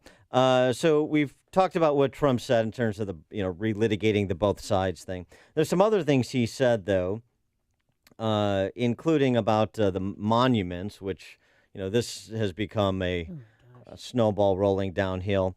President Trump talking a little bit about the reaction to what happened Saturday and how this has kind of sparked this call for monuments to Confederate soldiers and the like to be removed. Do you think that what you call the alt-left is the same as neo-Nazis? Those people, all of those people, excuse me, I've condemned neo-Nazis. I've condemned many different groups, but not all of those people were neo-Nazis, believe me. Not all of those people were white supremacists by any stretch. Those people were also there because they wanted to protest the taking down of a statue, Robert E. Lee. So, excuse me, and you take a look at some of the groups and you see, and you know it if you were honest reporters, which in many cases you're not, but many of those people were there to protest the taking down of the statue of Robert E. Lee. So, this week it's Robert E. Lee. I noticed that Stonewall Jackson's coming down. I wonder, is it George Washington next week, and is it Thomas Jefferson the week after? You really do have to ask yourself, where does it stop? Mm-hmm. Well, they weren't Confederates. They were presidents who owned slaves, but they didn't fight for the Confederacy. So I don't think George Washington and Thomas Jefferson are next. What says who? There's a call for Teddy Roosevelt to be taken down in New York. Oh, my God. What do you mean, oh, my gosh? Where do you think there's a limiting principle here with these people? Come on. How about renaming the state of Virginia? It was named after Queen Elizabeth, the Virgin Queen, who expanded the slave trade in Britain. University of Virginia was founded by Jefferson. That's got to close. Monticello needs to be taken down brick by brick, as we talked about yesterday. What's the limiting principle here? I know. I mean, I agree with President Trump. I don't like erasing history. Lexington City Council voted yesterday to remove 2 statues. Baltimore, Maryland removed 1. And at Charlottesville, the city council is going to decide what to do with the Robert E. Lee statue, but they're going to wait for things to settle down. There's a Robert E. Lee statue at Duke University at its chapel. What to do about that? Yeah, and since Dillon Roof Massacre, 9 people in Charleston, 67 Confederate monuments have come down. There's still 718 Confederate statues left, including 8 in the halls of Congress. What are they going to do with You ever visited those? Gettysburg? Yeah. You know how many statues there are on these battlefields? Oh, yeah. All those come down too? And Andrew McCarthy, who was on yesterday and talking about Franklin, Tennessee, and I actually went to the Carter House. That's where a Civil War battle took place inside someone's home. And the Carters and the slaves and their kids all huddled together for 5 days beneath that house. What if that was taken away? They're Franklin, Tennessee. I mean, that's why Franklin, Tennessee is on the map. Lincoln, because of visitors, and that's why you learn about history. Because, it's what we've done historically in the past isn't always great, but it's a way of teaching our children about the past, and you can't erase all of it. Lincoln Memorial vandalized yesterday. Washington Monument, that phallic symbol of the patriarchy, that has to come down. Abraham Lincoln. Has anybody touched that one yet? After failing to destroy the 1,700-year-old sandstone statues of Buddha with anti-aircraft and tank fire, the Taliban brought a lorry load of dynamite from Kabul. They drilled holes into the torsos of the 2 statues, then placed dynamite charges inside the holes to blow them up. Sound familiar? Yeah. Well, what happened in Durham, North Carolina yesterday? Well, does it matter if it's rope or dynamite? Well, at least they arrested that girl that was wearing the Che Rivera T-shirt. She was giving an interview to another station when they came in and arrested her. Here she is giving an interview. Vandalism is not a strong enough word. We destroyed it. It's gone, right? And that's what we plan to do with white supremacy and the system that keeps its foot on our neck. Vandalism is not enough. Well, not so fast, Tootsie. She was taken away in handcuffs, and the sheriff of the county came forward and explained why, because everybody, even us yesterday, were saying, why aren't they arresting these people? They're taking the statue down right in front of their eyes, and explain why. Had I ordered my deputies to engage a hostile crowd, there would have been serious injuries. Statues can be replaced, lives cannot. My number one goal is to keep people safe. So they waited a day, and they knew who she was because she gave interviews, and she's on film. Okay, she's not that interesting. She's just a thug, and she got arrested and good. Yeah, but here's charged with 2 felonies. The larger issue is this. What's this go? What's the road that we're going down here? This is reminiscent of like the Chinese Cultural Revolution, where those revolutionaries eradicated all symbols of previous history because everything prior to them was corrupt. There's no limiting principle here. So, I'm kind of in the Rich Lowry camp. I'm agnostic about these statues and other memorials to Robert E. Lee or Confederate soldiers or what have you. Put them in a museum if you want to. Local decision, fine. But the larger point that speaks to the end game for these people, these Antifa fascist thugs, is this to eradicate all history that came before them because it's all corrupt. Because these are the gods that have come here to rule us. So this is trying times we're living in. Right now. What does ISIS do as my example in India? This is not new. This has happened throughout the annals of history, and it's usually going down a very dark, oppressive path. So just something to consider when you're just kind of feeling, Robert E. Lee was a Confederate general, so he needs to be eradicated. Okay, what's the limiting principle? TR go? FDR? How about Japanese internment camps? Mm-hmm. Why do we have a memorial to FDR in D.C.? He's got to go. You've already had the Democrat Party stop with their Andrew Jackson dinners. Oh, that's right. So everything goes. I forgot about that. Yeah. Everything goes because we're remaking the world in our image starting from date certain today. Because everybody wants to be so politically correct that they're willing to erase our past. Yes, by politically correct. By politically correct, you mean liar. You mean cultural Marxist. You mean totalitarian. That's what political correct means. That's a term that's kind of been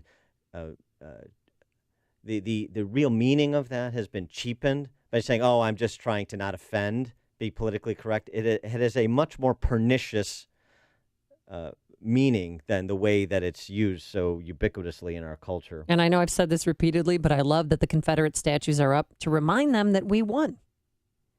I'm okay with it. I think that they should stay. Rick and Niles, you're on Chicago's Morning Answer. Yeah, you're talking about what's happening today. Well, there was a book that came out years ago, decades ago, was 1984. Yes. And the guy in that book was in the Ministry of Truth, and his job was to rewrite history. Winston Smith, yes. And destroy all the past and make up the future. So that's what they're doing now. That's exactly what they're doing now. This is unreal. I can't believe it. I mean, the other book I think about is Brave New World. Right? Aldous Huxley, yes. That's what I feel like myself, that I'm living in a brave new world. There's things happening here that I can't explain, and they're absolutely mind-blowing. Both good reads.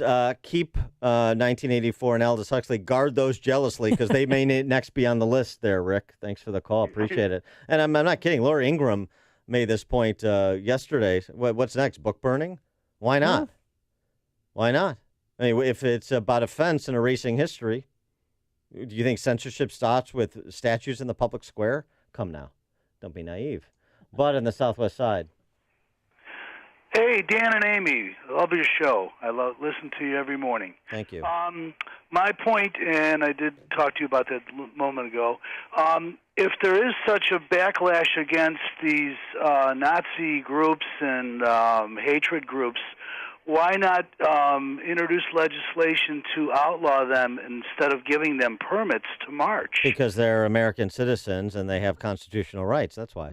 Okay, Right to but free if there's so much hatred from both sides and from the majority of the people in this country about that, this harks back to what happened in the 70s with that Frank Collin that was marching here in Chicago with this 20 or 30 guys. Yeah, we didn't suspend the Constitution, and we didn't institute martial law, and we shouldn't do it now. The ACLU defended him too, and went all the way up to the Supreme Court. Right. But the other thing too is that. On both sides you had a lot of hatred toward the other, but I also give a lot of blame to law enforcement in Charlottesville because you're supposed to keep these people separated, okay? And they didn't do their job. No. And I'm sure the governor was well aware of what was going on because the small town is run by Democrats, and this is what fueled the whole issue of getting rid of the statue and renaming the park. Yeah, they didn't have enough police presence, and then they called in the National Guard a little too late. Thanks for the call, Bud. Chris in Oak Lawn. Okay, Amy, I think you need to stand corrected here, and here's why. On CNN yesterday, there was a guy named Dennis Granham that was a chairperson of the Historical Society Preservation thing in that area. And they had 18 people there in their group standing and protesting with this situation with taking down that statue. So when Trump said that there were good people there, and you want to twist this and make it sound like he's pandering to his base with the neo-Nazis, there were good people there, Amy. So unless you're going to tell us here that those people weren't good and they were part of the violence that was there, is that what you're saying? No, you're right. I mean, there were good people that were nonviolent at the protest. Well, I don't know if they're good Saturday people or not. I mean, I didn't do some kind of moral character Correct test. yourself then and stand corrected. But here's That's what you need to do. But Chris, thanks for the call. But here's the thing on that, though. This goes back to a problem I've identified with Trump from the outset of his campaign: specificity. It persists, and when you get into a powder keg situation like this, it's even more important to be specific and choose your words carefully. And if you're going to make reference to good people on both sides or either side, if you have knowledge, why don't you share it? I didn't know that, Chris, about that Historical Society group. Okay, fine. Now we're learning. So thank you for bringing that to my attention. If these are people that just that are not racist, not affiliated with any of these hate groups, that just believe that these statues shouldn't be removed, and there's reasonable people that can disagree about that, then fine. I can see that point too. But if the President of the United States has specific knowledge like that, or if that's what he's referring to, he should be explicit. And give an example. Because that's how you're persuasive. When you kind of make general statements, good people here, good people there, bad people here, bad people there, you leave it open to wild interpretations and distortions. And that is a failure of the president to communicate on something as charged as this issue. You have to hold him responsible for the quality of his communication and the consequences that flow from it, too. He's not completely captive to events. He has the biggest bully pulpit in the world. He should use it with circumspection, and I don't think he did yesterday. Tony on the South Side. Hey, good morning, Dan. Good morning, Amy. First, a comment and a question. Quick comment. I feel personally that the plurality of people in our country became lazy, they became complacent, and they're taking our country for granted. That's why it begets a tangerine Jesus. So I don't want to hear anybody shocked to think that all of us, oh my God, this is our president. The problem with the people in our country is everybody is so beholden to the leader, the figurehead of our country. Let's start with the people. With that said, when did this movement to start ripping down Confederate statues begin? I don't know.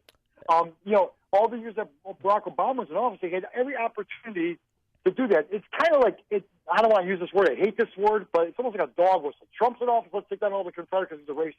Where did this come from, Dan? Why all of a sudden now? Thanks for the call, Tony. I think that's a good question. There was a good piece in the Federalist yesterday by John Michael Davidson that I referenced, asking the same question, because it's been going on for 50 years. Now, it was going on, isolated incidents on campuses, but not like it is now. Why now?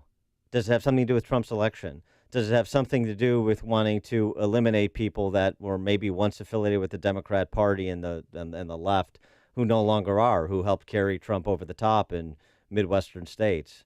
I think those are legitimate questions in terms of the timing of it. Do you think there's a political component to it? Of course there is. Willie on the South Side, you're on Chicago's Morning Answer. Good morning, guys. I'm a first-time caller and a first-time listener. I just get tired of listening to the same old radio stations. Good. Welcome. Thank you. I'm an African-American male. I live on the South Side of Chicago. And I just want to say this. I have no problem with the Confederate statues at all. It's history of our country. It's something that we can learn from so we can never go back, so we don't go back to it. But if we just start taking down statues, what's next? Museums. We have a college in Chicago, Malcolm X College, that I attended as a young man. And Malcolm X his views wasn't always on one par with America. Yeah, right. What do we do? Go and close this college down? And people say, well, I don't want my taxes paid for these statues. Well, my taxes are paid for wars I didn't agree with. So we're going down a slippery slope, as some other callers said. I have no problem with these statues. This is history. But when we have a generation that says, okay, I don't like it, get rid of it. No, that's not how we go. I go to the DeSable Museum. It's on slavery. I don't come out of there hating white people. I come in there learning and being thankful for my people did for me and what they went through and what they endured. I work for a company in Chicago that's multi-race cultural. And I just think we're going too far when we just say, okay, let's wipe out history. And some of my friends, they don't agree with me, but that's just my personal opinion. Well, Willie, I appreciate it. Great call. Please do call back. Thanks for tuning in. It's what Chicago is talking about. It's Chicago's Morning Answer with Dan and Amy on AM 560. The Answer. I'm Keith Peters in for Lou Dawes. NAFTA renegotiations set to begin tomorrow. Facebook investing $750 million in Ohio, and a mortgage rate update ahead. Those stories next. Have you racked up more than $10,000 in credit card debt? Are you barely getting by, making minimum payments? You should know the credit card companies are tricking you into thinking there's no way out. Credit card companies would rather you didn't know that there are ways you can become debt-free and you don't have to pay the entire amount you owe. There are debt relief programs that help people like you escape overwhelming credit card debt. National Debt Relief has helped tens of thousands of people just like you reduce more than $500 million of debt. National Debt Relief has helped so many people they're A+ rated by the Better Business Bureau. You don't have to declare bankruptcy or take out a consolidation loan. You have the right to settle your debt for a mere fraction of what you owe. Reduce a large portion of your debt now. Call National Debt Relief at 800-843-0286. 800-843-0286. That's 800-843-0286. President Trump made renegotiating the North American Free Trade Agreement a linchpin of his successful 2016 presidential campaign, and talks are finally set to begin tomorrow in Washington. The president calls NAFTA the worst trade deal ever made and hopes for major changes during the discussions. Facebook says it will invest $750 million in a new data center in central Ohio, adding to the state's already growing technology sector. Facebook says the 970,000 square foot facility will be entirely powered by renewable energy and will employ about 100 people. Economic reports ahead today include a Mortgage Bankers Association update on mortgage applications nationwide and the latest housing starts figures. Please join us for Lou Dobbs tonight at 7 and 11 Eastern on the Fox Business Network. I'm Keith Peters for the Lou Dobbs Financial Report. Napa know-how. For something that has anti in its name, Prestone Antifreeze and Coolant, now just $11.99 at Napa, sure is pro a lot of things. It's pro keeping your car from overheating, pro maintaining your engine from wear and tear, and pro saving you cash. Prestone Antifreeze and Coolant, just $11.99. That's Napa know-how. Napa know-how. At participating Napa Auto Parts stores. Offer expires 8/31/17. Worry less with Liberty Mutual Insurance. Liberty Mutual saved me almost $800 when I switched my home and auto insurance. Liberty did what? Yeah, I got the perfect coverage for us, and I didn't have to worry about skimping on Emma's party. Oh, well, that explains the... Pony! Best birthday ever! Visit us online to get a quote.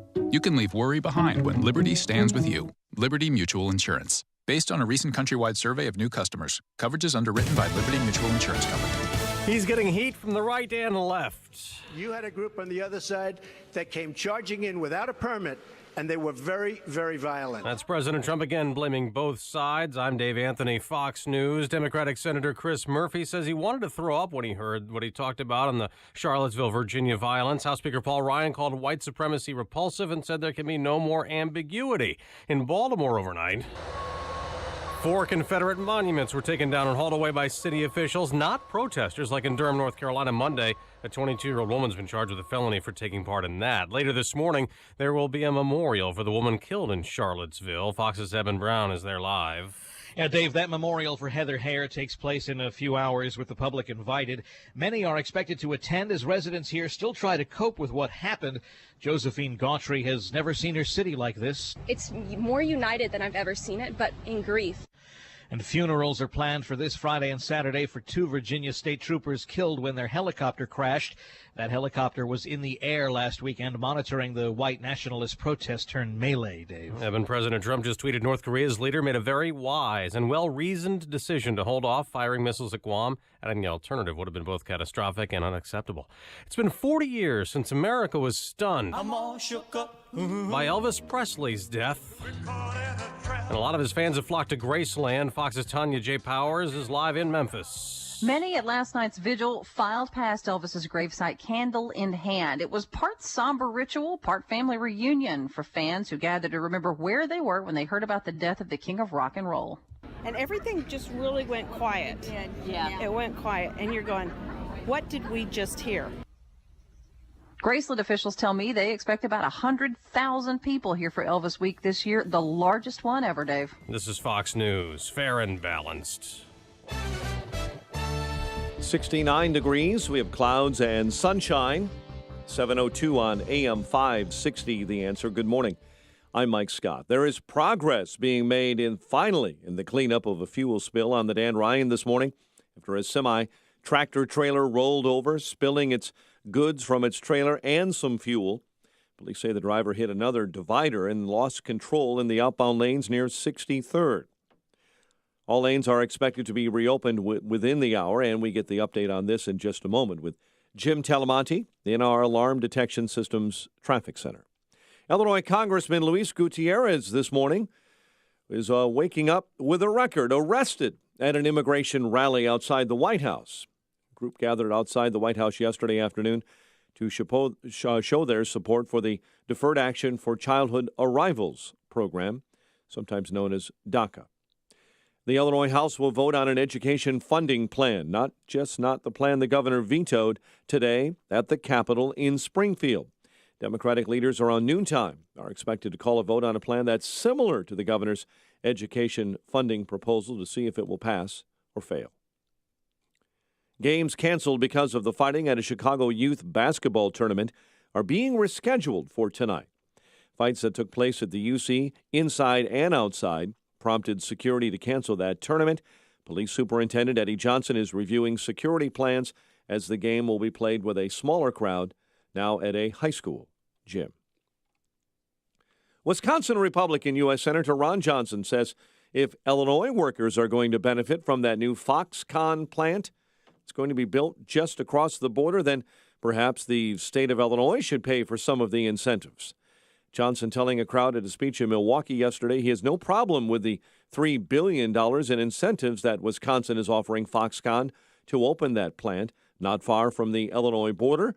Johnson now says he thinks Wisconsin shouldn't have to pay all of the $3 billion worth of incentives. Reds over the Cubs 2-1 last night.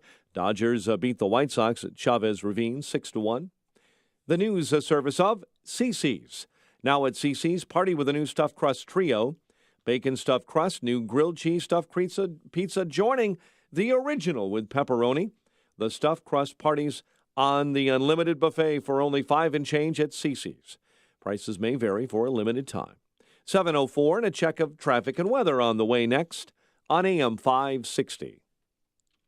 Attention, it is illegal to text and drive. So if you're experiencing hair loss and you want a permanent solution, please pull over now, because an incredible offer that could give you your hair back is just one text away. Bosley is the world's most experienced hair restoration expert, always pioneering the latest technology. And now, we're giving everyone who texts GROW to 543-543. An absolutely free information kit that reveals just how easy and affordable this permanent solution really is. Don't wait. When you text GROW to 543-543, we'll also give you a gift card for $250 off. Millions of men and women have come to Bosley for a permanent solution to hair loss. So pull over now and see for yourself how great your hair could look with an absolutely free information kit. Text GROW to 543-543. Plus, get a free gift card. This amazing offer is just one text away. GROW to 543-543. Napa know-how. For something that has anti in its name, Prestone Antifreeze and Coolant, now just $11.99 at Napa, sure is pro a lot of things. It's pro keeping your car from overheating, pro maintaining your engine from wear and tear, and pro saving you cash. Prestone Antifreeze and Coolant, just $11.99. That's Napa know-how. Napa know-how. At participating Napa Auto Parts stores. Offer expires 8/31/17. Worry less with Liberty Mutual Insurance. Liberty Mutual saved me almost $800 when I switched my home and auto insurance. Liberty did what? Yeah, I got the perfect coverage for us, and I didn't have to worry about skimping on Emma's party. Oh, well, that explains the Pony! Best birthday ever!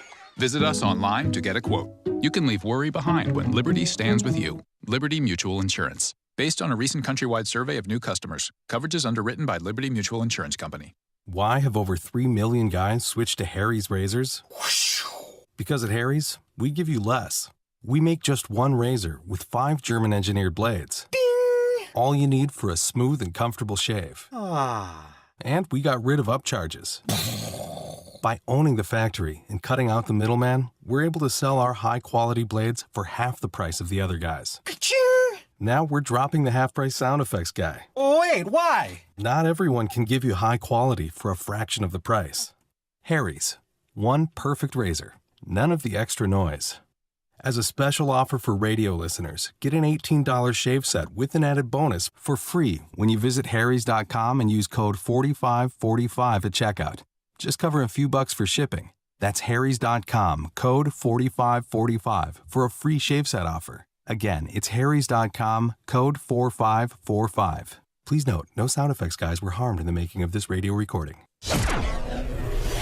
7:07 and a check of the roads in the Alarm Detection Systems Traffic Center. Here is Jim Talamonte.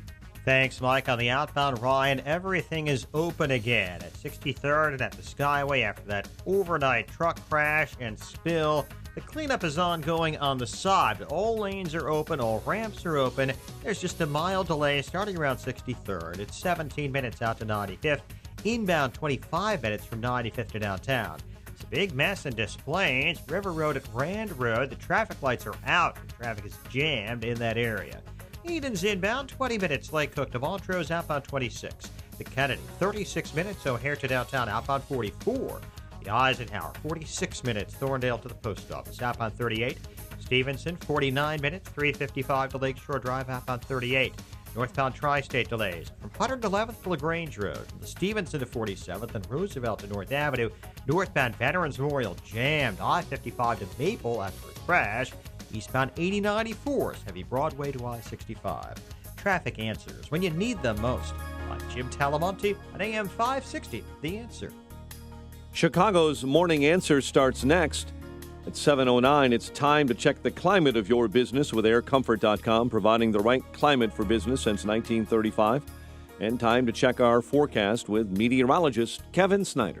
Turning cloudy and humid today with a high 85, then a humid night with a couple of showers and a heavy thunderstorm, low 72. Breezy tomorrow with sun and clouds with a shower or thunderstorm in the area, high 83.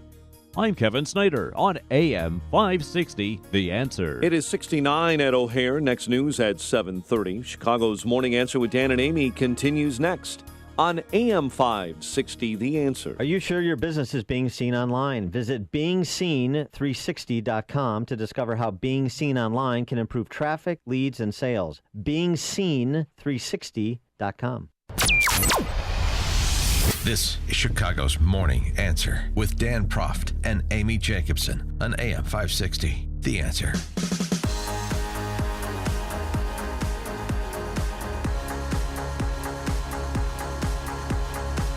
Good morning, Dan and Amy. So everyone is responding to Trump's comments about Charlottesville and their own way, from pandering politicians on Capitol Hill to demagogues on cable news channels to some thoughtful people in print. Rod Dreyer has an excellent piece about being a white identitarian in American Conservative today, where he separates what is white identity politics and what is not. That's worth a read. Jason Riley has a good piece in the Wall Street Journal about Trump following Obama's example of moral equivalence, and that's not good. I agree largely with what Jason Riley had to say.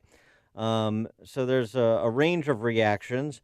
You've had some CEOs step down from presidential advisory panels. The latest, Richard Trumka, AFL-CIO boss, to step down from Manufacturing Council. Big loss there. Well, there's 6 total. Yeah. But President Trump said for everyone who steps down, there's one waiting to join our council. Yeah, but, of course. Dow Chemical, Whirlpool, GE, they're all still part of his manufacturing council. Yes, the virtue signaling corporate CEOs. Is there any other kind?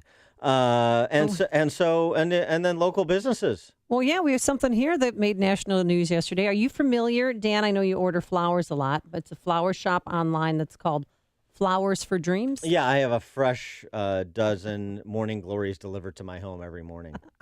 I thought that was your flower of choice. Well, the founder of Flowers for Dreams is Steve Dime. He's Jewish. His grandparents fought in the Holocaust, and when he saw and heard the video coming down on Friday night in Charlottesville, he wanted to do something about it. Jews will not replace us! Jews will not replace us! And so horrified that he has decided to discourage people who are racist from ordering flowers from his shop. So if you go to flowersfordreamers.com, there's a pop-up that comes on the screen before you can order. Here's a choice. Ready? It says, do you condemn racism, Nazism, and white nationalism? If yes, if you check the yes box, then you could proceed. Yeah, okay, yes. Okay, if no, then people are automatically redirected to the U.S. Holocaust Museum website. They don't sell flowers there. Here is co-founder Steve Dime. We have no interest in doing business with neo-Nazis. We don't want their orders. We don't want their money. Asking our customers, do they, like us, condemn white nationalism? What's the second question? That's just the one and only question. I mean, that's one question. That's one question. Oh, but boy. you can't proceed to the website. If you click no, then you are redirected to that U.S. Holocaust Museum website. That is a thorough vetting that he's doing. You know who I don't do business with? Virtue signaling simps. So you don't have to worry about getting my business. Flowers for Dreams? Mm-hmm. He says he's gotten positive feedback from people who already know his business and those who have already bought into the business model of a percentage of flower sales helping certain causes. So if you do say yes, that you, condemn racism, Nazism, white nationalism. I condemn racism, and I also condemn Flowers for Dreams, and I would encourage everybody not to do business with that goofball. So there's that. You think that's is he thinks he's promoting racial tolerance or harmony? Does he? Pathetic. Goof. Child. Well, I mean, he's a grandson of a Holocaust survivor. He's also a child. It's the substance of what he's doing, not his identity. By the way, on the left, the anti-Semitism on the left. Let me ask, what's his name, Mr. Simon? His name is Dime, Stephen Mr. Dime. Dime, Stephen Dime. Who is leading the BDS movement, Mr. Dime? Boycott, disinvestment, sanction against Israel. Who's leading that on college campuses and elsewhere? The white nationalists in control of colleges and universities in this country? Just to give you one example. That's what I'm saying. You're a child. Give me a break. And this is where it goes. It goes to the absurd. And it goes to the virtue signaling children. And it goes to this. Did you know this? Speaking of children and the cowards in the press corps, how about the press corps over at ESPN? They're in trouble. You know what ESPN did? What now? I mean, I know their ratings have tanked, and they let hundreds of people go. They held a slave auction. What? Yeah. Yeah, they held a slave auction. Slave auction? Right. They had white people come in and bid on black football players. Fantasy football? I'm sorry, what's the term? What's the term you're using? Fantasy football. I think the term is slave auction. Yeah. Really? You had someone buy Giants receiver Odell Beckham. Yeah. Matthew Zimmerman, assistant professor of sports studies at Mississippi State University. The Bulldogs. Certainly a situation like this calls into question whether ESPN has enough people in leadership positions who would instinctively understand and make note of the potential reaction to this segment. They had a live slave auction. I mean, we used to call that until yesterday a fantasy football draft. Okay. Or a fantasy baseball draft. I've been a part of them. Now it's a slave auction. And you have academics weighing in suggesting that the hyper left PC-addled ESPN is insensitive. You can never be far enough. Never be far enough. You recruit Tom Brady. So I guess this professor at Mississippi State and others who are tweeting their outrage, when you buy Odell Beckham in the fantasy football draft, you don't actually purchase him. Right. It's called fantasy. You purchase the stats that he generates. Right. Yeah. And so when you purchase Tom Brady, he and Giselle don't come over to your home. They're not your personal property. You just get a statistics. I'm putting Am I going too fast? Yeah, you're going too fast. Yeah. I'm so good at fantasy football. I'm going to draft Zeke Elliott first. Yeah, 6 games. He's got to sit out there. Hey, they might overturn that. So I might be brilliant or the most stupid fantasy football player. Fantasy football drafts are slave auctions. Wow. Okay. All right. This is where you want to take this while we're removing all the monuments and burning all the books. Because what? Because why? Sean from Elmwood Park, you're on Chicago's Morning Answer.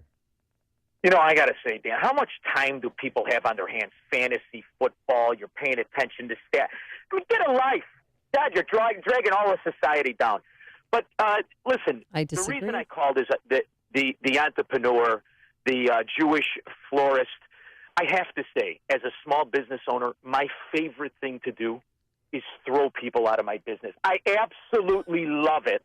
And when people come into my store with a Che Guevara shirt on, or when they had a Bernie Sanders shirt, get out. It's my favorite way to start my day is throwing someone out of the actual business. So I applaud him for doing it. I think there should be more of that done. Yeah. Well, Sean, aren't you afraid of litigation, though? Because I think that this... litigation? For what? You can't discriminate against somebody because they're wearing a Bernie Sanders T-shirt and throw them out? I'm dumb enough to throw money away on a business in Illinois, paying taxes twice a month so these buffoons could boss me around. The least I could do is hang up on people and throw you the hell out of my place. If we're going to lose money, baby, we do it my way.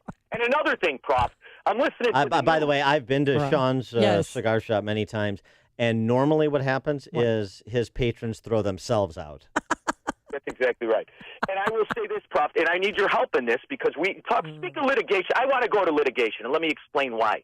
I'm listening to the news, and my socialist congressman, the midget who pays his wife $400,000, not that she doesn't deserve battle pay, but to sit around and count people. Louis Gutierrez got arrested yesterday. I know. Protesting a law he swore to uphold. See, when you're elected a congressman, you swear to uphold the Constitution. And now you undermine it by protesting a fundamental law of the country. I want that midget removed in a little tiny car and sent away. Who do I call about that? Thanks for the call, Sean. Regarding the ESPN slave auction, Ann B. Davis bowling ball tweeting, ESPN slave auction incites mob to storm BW3 and topple Chris Berman's fat ass. Oh, that's pretty good. Philip on the northwest side. Hey, Philip. Man? Yep, you're on. Good morning, guys. God bless Sean, huh? Listen, you know what aggravates me is I completely agree with you on how you're explaining things. Joe Walsh had a great explanation last night, one of the best I've ever heard out of him, actually. What aggravates me is everybody gets pushed into their corners. You know, the internationalist divide is so bad, and they're professional at it, destabilizing marriages, families, businesses, countries, whatever they can do, schools. And it's always pushing someone into a corner in some stupidity situation, and then they're all coming at each other with pitchforks. It's so childish and silly and embarrassing that we keep falling for this over and over again. And like that Jewish businessman, why wouldn't he put up something pro-American, anti-Nazi, anti-communist? Wouldn't that make sense for the mainstream conversation that everybody keeps having? Because we have these white supremacists who are in their own stupid corner because they're idiots, but at the same time, they're there because they don't want to be communists. And all the communists, all the groups there were communists. And it just back and forth tennis match we've been watching since World War II, except most kids don't understand this. They don't understand that Stalin made Hitler look like the ice cream man. They're not even educated to this at all. And when you look at this on a business level, on a Jewish level, on a secular level, on a Christian level, does not matter. It is a constant battle for, hate this one and love that one. No, how about love America and stick to our Constitution because it's the only peaceful solution that we have available to us in the history of mankind. Thanks for the call, Philip. The other Phil in Buffalo Grove. Good morning, guys. How are you? Morning. Hi. I'm the son of my mom grew up in Hitler's Germany. I just hope all of you, Amy, I've heard you a lot this morning, heard someone at work tell me the other day, but Trump's the president of the United States. Amy, I hope you can live up to the standard in your own life that you've set for Donald Trump. Because I'm pretty sure you weren't there when a cop broke a tail light because I was wearing a Star of David. I'm pretty sure you weren't there when I was in high school and heard the jokes, where's the soap? Hey, how many Jews fit in an ashtray? People like you weren't around then. Then it was funny and cute because, I was just an adolescent. But now as adults, you have this great standard. Well, I just want to thank you, Jesus Christ, for your standard. Thanks, guys. I never engaged Phil. in any such conversations I ever in my life. I don't think we should ascribe. And my last name's Jacobson. Everybody thinks I'm Jewish, and half my family is Jewish. The better half. How many 6-foot blonde No, my Jewish uncle women are married. running around there? My first cousins are Jewish. No. And they're awesome. You look Scandinavian, though. Oh, It's pretty I know. clear. You got that Scandinavian Oh, look. no, I don't. That mug. I mean, let's not ascribe please. Let's not ascribe anti-Semitism where it doesn't belong. Let's not assume things. Harry and Wilmette. Yeah, just a hypothetical, and your thoughts on whether it would be controversial if Kim Jong-un nuked Stone Mountain. Would there be divisions in the country? Yeah, thanks for the call, Harry. It's a great question. If Georgia suffered a nuclear attack, would anybody care? Come on. That's good stuff. Well, obviously, right. It's not good, Dan. Kim Jong-un, he wasn't part of the Confederacy, so anything goes. So getting a little cray-cray around here. Robert in Palos Park. Hey, Dan, this is Bob, the Marine in the bathtub. Bet you at the golf outing. Okay. Wait, Marine in a bath? Yeah, the one that my wife won't let me listen to Amy. Oh, yeah. Yeah, okay. Because you're too hot, and I'm in the bathtub alone. Oh, boy, I wish you didn't explain that. Okay. Okay. My question is, who are we going to put statues of? Who are we going to erect statues to after Kennedy? Well, I'll tell you, it's really interesting. I mean, that was one of the questions I asked the other day. Of the more interesting thing about these Antifas and others that want to willy-nilly tear down statues around the country is who is asking them who they would like to erect a statue in tribute to. It would be really interesting to get the answers. I mean, how many Che Guevara statues can one country hold? I think we'd find out. Okay. Another thought. There's some preacher man in Chicago who's on TV this morning who wants to tear down Washington Park and Jackson Park and their statues because they were slave owners. Sounds like Michael Flagler. No, this was I believe his name was Duke or something like that. I'm gonna assume it's Michael Flagler anyway. He said his And name was another thing is there was a florist who refused to sell flowers to a gay wedding. And he was put out of business and fined millions Yeah, of dollars. that's right. Mm-hmm. So what's the difference? Thanks for the call. That's why I'm feeling that thanks for the call, Mr. Robert. Dime's going to have some pending litigation. No, it's not. It's not. You don't think so? No. Oh. Racists are not a protected class. Pretty simple. No, there's no litigation there, nor should there be. He can do business with whoever he wants. Pete and Joliet. Hey, Dan, how you doing? Hey. Hey, listen, these Antifa and the left wing, they're basically agitating, stirring up the pot, looking to get a reaction from some people, and the media is basically going to blame Trump or blame Nazis or blame this or blame that. It's a self-fulfilling prophecy. Well, that's true, but Trump doesn't have to feed into it. Thanks for the call, Pete. I mean, it's not about Trump persuading the D.C. press corps or getting fair treatment from the D.C. press corps. It's about Trump persuading and keeping in the fold all of those who voted for him and maybe attracting even a few more by producing the results that he promised, convincing people through his work product. So that was what took a couple of steps back, at least yesterday. I mean, the point here is, are you interested in just waving a flag for Trump, or do you want to see him advance the flag for some of the, at least, from my perspective, some of the economic policies and frankly, cultural policies that he advanced as a presidential candidate and that he's talked about for at least the first 6 months of the campaign of his presidency? Do you want to see those advanced, or are you content to just, play this ping pong with the D.C. press corps? Trump's right and they're wrong and they're unfair and he's doing great things. Well, he's not doing great things. He's trying to do some good things, but he can't control himself. So he's negatively impacting his capacity to do some of those good things because he's expending political capital to no great effect. Well, that doesn't make any sense. That's not productive. So recognize that and, demand better. That's what we're supposed to do from our leaders. Always be demanding better. not being satisfied with what is. I'm not satisfied where we are 8 months in. Are you? Are there some accomplishments? Yeah. Are there some failures? Yeah. Is there a lot of stuff that looks like it was once in reach that is starting to fade from reach? Yeah. So demand better. The stories you need to know to start your day. This is Chicago's Morning Answer on AM 560. The Answer. Balance of Nature's fruits and veggies. I'm 75 years old, and I don't eat enough vegetables or fruit. And this is a great thing to do. And it seems that I have more energy. It seems that I take that, and I take a lot of blood pressure pills and what do you call it, cholesterol. But my doctor tells me, he said, no, you might cut the dosage down on your pills because what are you taking? I said, Balance of Nature. He said he didn't know what it was, so I told him, I said it's fruits and vegetables condensed into little pill form. He goes, well, whatever it is, it's doing you a lot of good. Good health is only a phone call away. What are you waiting for? Don't miss your opportunity to get a free month's supply of Balance of Nature.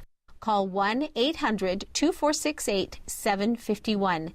That's 1-800-2468-751. Or go online to balanceofnature.com. Use promo code Chicago. Hey, you know what? You don't have to worry about Kim Jong-un destroying Stone Mountain because a Democratic gubernatorial candidate is calling for the removal of the giant carving that depicts those three Confederate war leaders. That's what callers referencing. Yeah. So today is the day that a lot of kiddies are going back to school, and it's not too late to yank them out and put them in private school. Maybe you're sick of the bathroom policies for transgender, maybe bullying or Common Core has you down. You can still make the switch to a private school. It's real easy. Go to halfpriceschools.com, pick a school near you, and purchase a full year of tuition at half the price. There's no catch. There's schools located all over Mount Prospect, Romeoville, Bensonville, South Holland, Sandwich, just to name a few. But do it today. These vouchers always sell out. Don't wait another day. Don't settle for a public school that isn't right for you or your child. Visit halfpriceschools.com. That's halfpriceschools.com. Acme Home Insurance. Yes, I'd like to make a claim. What are you wanting to claim, sir? My air conditioner broke down. Sorry, but your home insurance doesn't cover air conditioner breakdowns. So what do you cover? Home damage from things like earthquakes, volcanoes, a zombie apocalypse. A zombie apocalypse? But that'll never happen. But if it did, you'd be covered, sir. But not my air conditioner? I'm afraid not. But his air conditioner could have been covered with a home warranty from American Home Shield, plus major components of 20 other home systems and appliances, like his electrical system, plumbing, refrigerator, and more. For valuable free information, call 1-800-300-3861. Homeowners insurance can cover what might happen. Zombies are coming! But a home warranty helps cover what will happen. Now the dryer won't work. Be sure with the Shield. American Home Shield. For valuable free information, call 1-800-300-3861. That's 1-800-300-3861. 1-800-300-3861. Hey guys, Ken here from the hit podcast Today's Growth, now heard regularly in 18 countries. What percentage of you listening to this commercial often say to yourself, what could I do to make more money, or how can we increase our business revenue for any business of any size? Income Store has two main doors on their website. These doors lead to over 2,000 revenue-generating ideas and products. Although a few of their products are pricey, 90+% of their growth formulas are delivered free or nearly free. Income Store's growth products and ideas have been publicized and featured on Forbes, Inc., USA Today, and recently the Biography Channel. Could your household or business use a revenue shot in the backside? Are you sick of your checkbook talking back and saying no? If so, you need to knock on the doors of IncomeStore.com. That's IncomeStore.com. AM 560, The Answer. Coming up on Chicago's Morning Answer. Speaking of draining the swamp and what isn't happening while we're off on these tangents like yesterday, relitigating issues that didn't need to be relitigated. Oh, back over at IRS, remember that agency that was illegally targeting people for their political and religious beliefs? They just hired 213 agents back who were dismissed for professional misconduct. Uh-oh. We'll talk about it with Steve Moore at 37. And later, a Texas man allegedly is arrested for having sex with a fence. But first, let's go to the newsroom. Here's Mike Scott. Amy and Dan, good morning. Good morning, everyone. 71 degrees, partly sunny skies. Negotiators for the Trump administration And Canadian and Mexican governments begin talks today on reworking NAFTA. Confederate statues in Baltimore coming down ahead of schedule. The monuments were hauled away on flatbed trucks overnight per city council approval. They include a Confederate women's memorial. A college student facing felony charges in the destruction of a Confederate statue in Durham, North Carolina. The National Park Service says its crews are busy removing graffiti from the Lincoln Memorial. It looks to be an expletive directed at perhaps law enforcement. Mike Litterist is with the National Park Service. Red spray paint showed up yesterday. It's very hard to remove paint from the historic stone. Crews are using a special gel. Former Alabama Supreme Court Justice Roy Moore will face current Senator Luther Strange in a primary runoff election to fill the Senate seat vacated by current Attorney General Jeff Sessions. President Trump, as you all know, called me a week ago tonight and said, Luther, I want you to be elected to the Senate because you understand what I'm trying to do to make America great again. And it looks like Provo, Utah Mayor John Curtis will be the Republican nominee to replace Jason Chaffetz as Utah's 3rd District Congressman. Illinois Congressman Luis Gutierrez among those arrested at an immigration rally outside the White House yesterday. Games canceled because of fighting at a Chicago youth basketball tournament are being rescheduled for tonight. Police Superintendent Eddie Johnson wants to review security plans after brawls broke out at the United Center. Tonight's game played at a local high school gym. And a Cook County judge dismisses a lawsuit filed against McDonald's that alleged the fast food chain was taxing the tax that was imposed on sweetened beverages sold in Cook County. Reds over the Cubs 2-1. Dodgers beat the White Sox 6-1. The news a service of Jewel-Osco. Shop Jewel-Osco and save on Del Monte personal-sized pineapples, just 95 cents each. And buy one package of fresh boneless pork loin chops, get another free. Plus, pour on the savings because a gallon of Lucerne milk is only $1.99, limit 2. 7:35 and a check of traffic and weather on the way next on AM 560. Right now with Galaxy. Buy one cabinet, get one free. Visit us online at galaxyhome.com to schedule your free in-home estimate. Save an additional $500 when you book right now. Today's IT department is more than just a person fixing your computer or protecting you from viruses and hackers. It's helping people, and that's what Turnkey IT does. Real people helping your business. Hello, my name is Phil. I am a network technician at Turnkey IT. There's not a lot of IT companies that are 24/7. Some of them are just 9 to 5, and anything after that is a charge, or they just wait until the next day to get back to you. But here, if somebody calls in after hours, we're going to jump on it and try to take care of it as soon as possible. We're extremely well organized. We have a process for everything, and we do our absolute best to take care of everyone and make them happy and do whatever it takes to keep them happy. Take control of your business's network and important data with Turnkey IT. You'll have protection against ransomware and have rock-solid backups in place no matter what problems arise. All of their plans protect against viruses and troublesome ransomware. Visit turnkey.pro today and be secure. Turnkey.pro. Ever since I was little, I imagined owning a bakery. With hard work, I made it happen. But after this weekend's robbery, I realized that I need to protect my dream with security. I've got a great answer for you. Alarm Detection Systems, your local family-owned business, understands the threats you might face. Visit adsalarm.com or call 630-844-6300 and find out how we can protect you. License number 127000143. I manage a construction site, and the other morning we had to send half of the crew home because of missing equipment. This nonsense is cutting into my time and budget. Here's what you need to know. Alarm Detection Systems offers mobile security solutions that expand with your project. Visit adsalarm.com or call 630-844-6300 to find out about our alarm and video protection. License number 127000143. Policies issued by American General Life Insurance Company, Houston, Texas. Not available in all states. For details, visit AIGdirect.com. If you're young and healthy, you don't need life insurance, right? Yeah, that's what I used to think too, until my brother died at 38. Joe left his wife with 2 kids, a mortgage, and a stack of bills she couldn't pay. Mary had to sell the house and move everybody into this tiny 2-bedroom apartment just to make ends meet. I never want to do that to my wife. So I got life insurance. I called AIG Direct and was really surprised how affordable it is. Just $14 a month for $250,000 of term life coverage. Listen, if you have a family, you should seriously think about getting life insurance.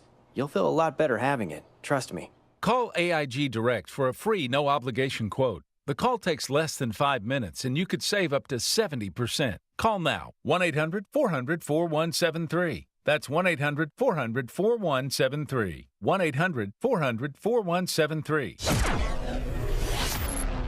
7:38. A check of the roads in the Alarm Detection Systems Traffic Center with Jim Talamonte. Thanks, Mike. In McHenry, 31 is closed in Pearl and Maple due to a structure fire. The Edens, 21 minutes, Lake Cook to the junction, outbound 28. The Kennedy, 36 minutes, O'Hare to downtown, outbound 48 minutes. The Eisenhower's, 48 minutes, Thorndale to downtown, outbound now 54. Stevenson, brutal, now an hour and 3 minutes, 3:55 to Lakeshore Drive, outbound 47 minutes. The Ryan is 25 minutes, 95th to downtown. Tri-State southbound stop and go 21 to 60 with a crash in the left lane. Northbound slow, 111th to LaGrange Road. The Stevenson to 47th, and Roosevelt to North Avenue.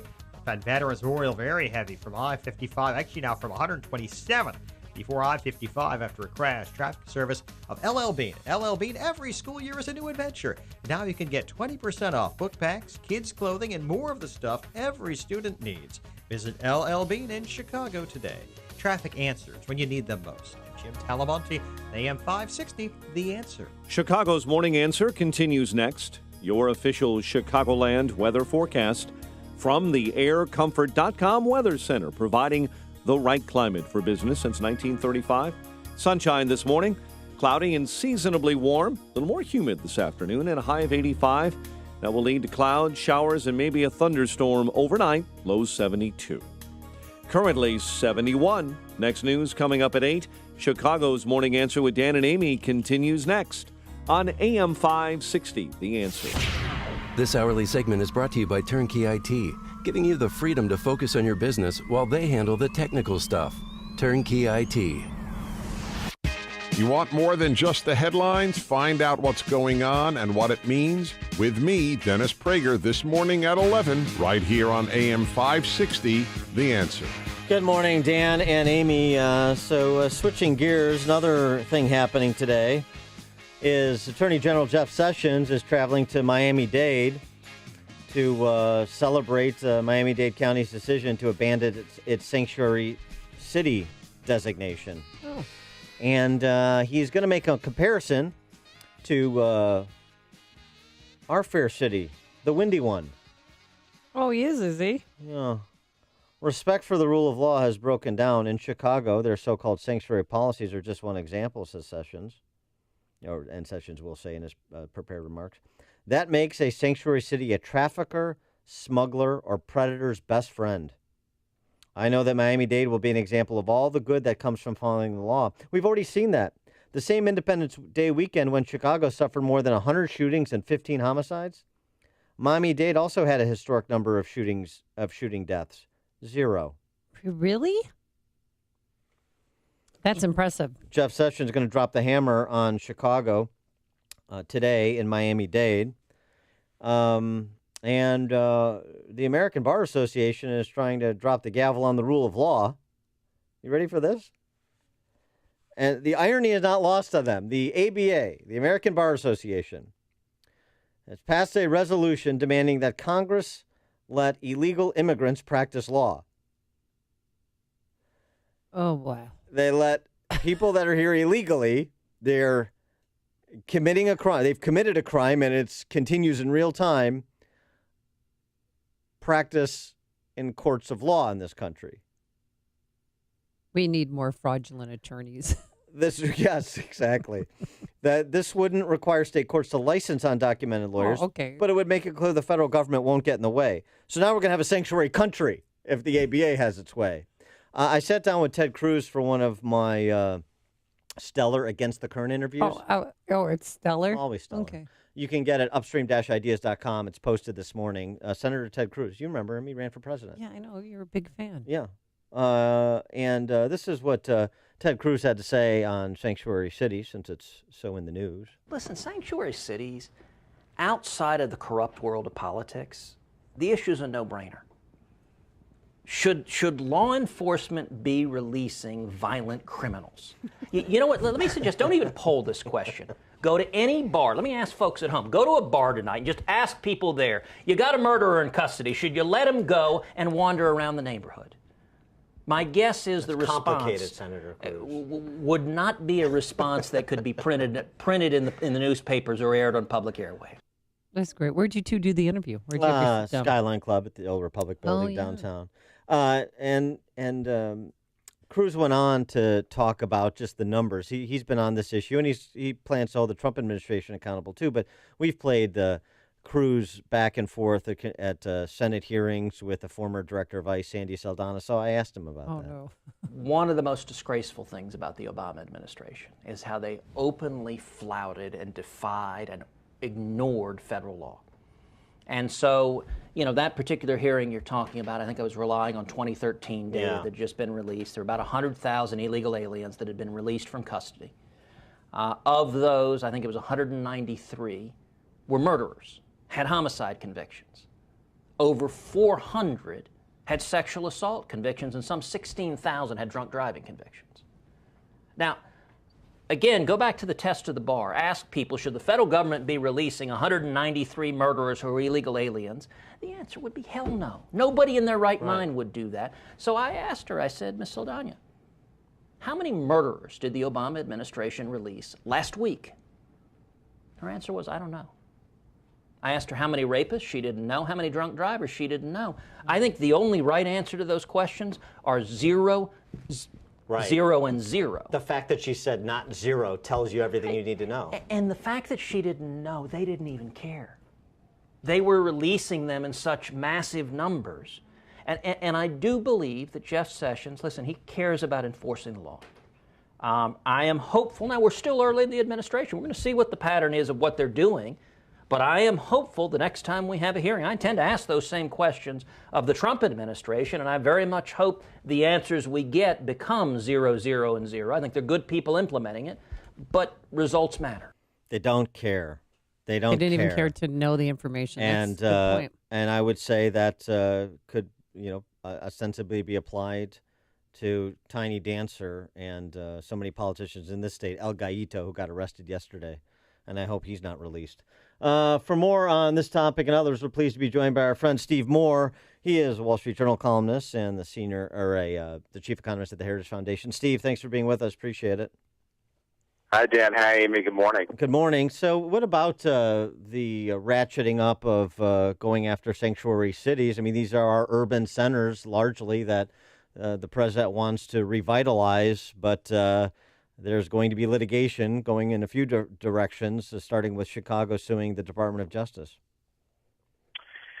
Well, look, I obviously agree with everything that Ted Cruz just said in that interview. It is an obvious point. The cities cannot just flaunt federal law. That's an obvious point. By the way, is Chicago a sanctuary city? Oh, yeah. Oh, yeah. Yeah. So's Cook County. Gee, you wouldn't be a progressive city if you weren't a sanctuary city. Yeah. Look, I'm pro-immigration. You guys have known me for a long time.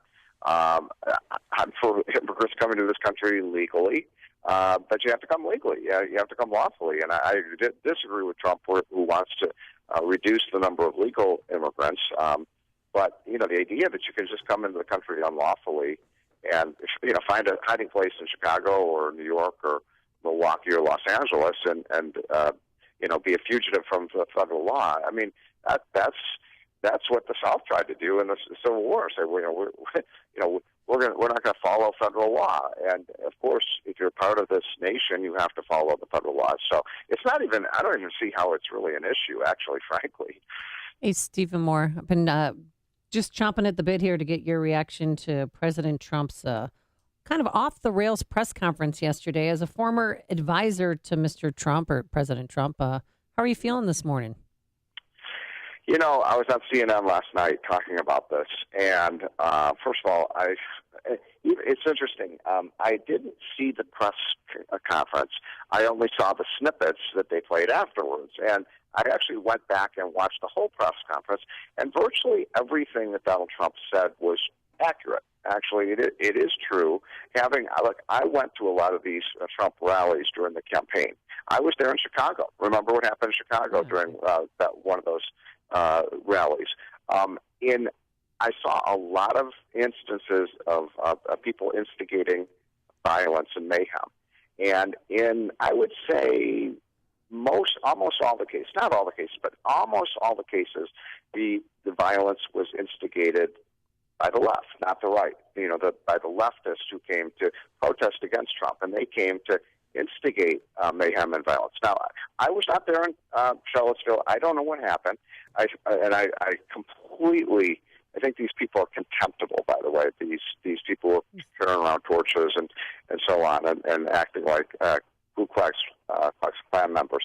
However, the point I made on CNN, I'd like your guys' reaction to it, because they were flummoxed by it. I said, look, Donald Trump, let's look at what's happened under Donald Trump in terms of race relations. First of all, Donald Trump is now creating jobs at twice the pace that were created under Barack Obama for Black Americans. That's just a fact. In 6 months, he's created twice as many jobs per month for blacks as Obama did. Then I made the point that the unemployment rate has fallen dramatically for blacks in the 6 months he's been in office. Then I made the point that Donald Trump wants to take $10 billion that the federal government is spending on the Department of Education and give that money to low-income parents, 90% of whom are blacks, and let those kids go to good public schools. And I said, does that sound like because on CNN, Aaron Burnett, the host, asked me if Donald Trump was a racist. And I said, what kind of question is that?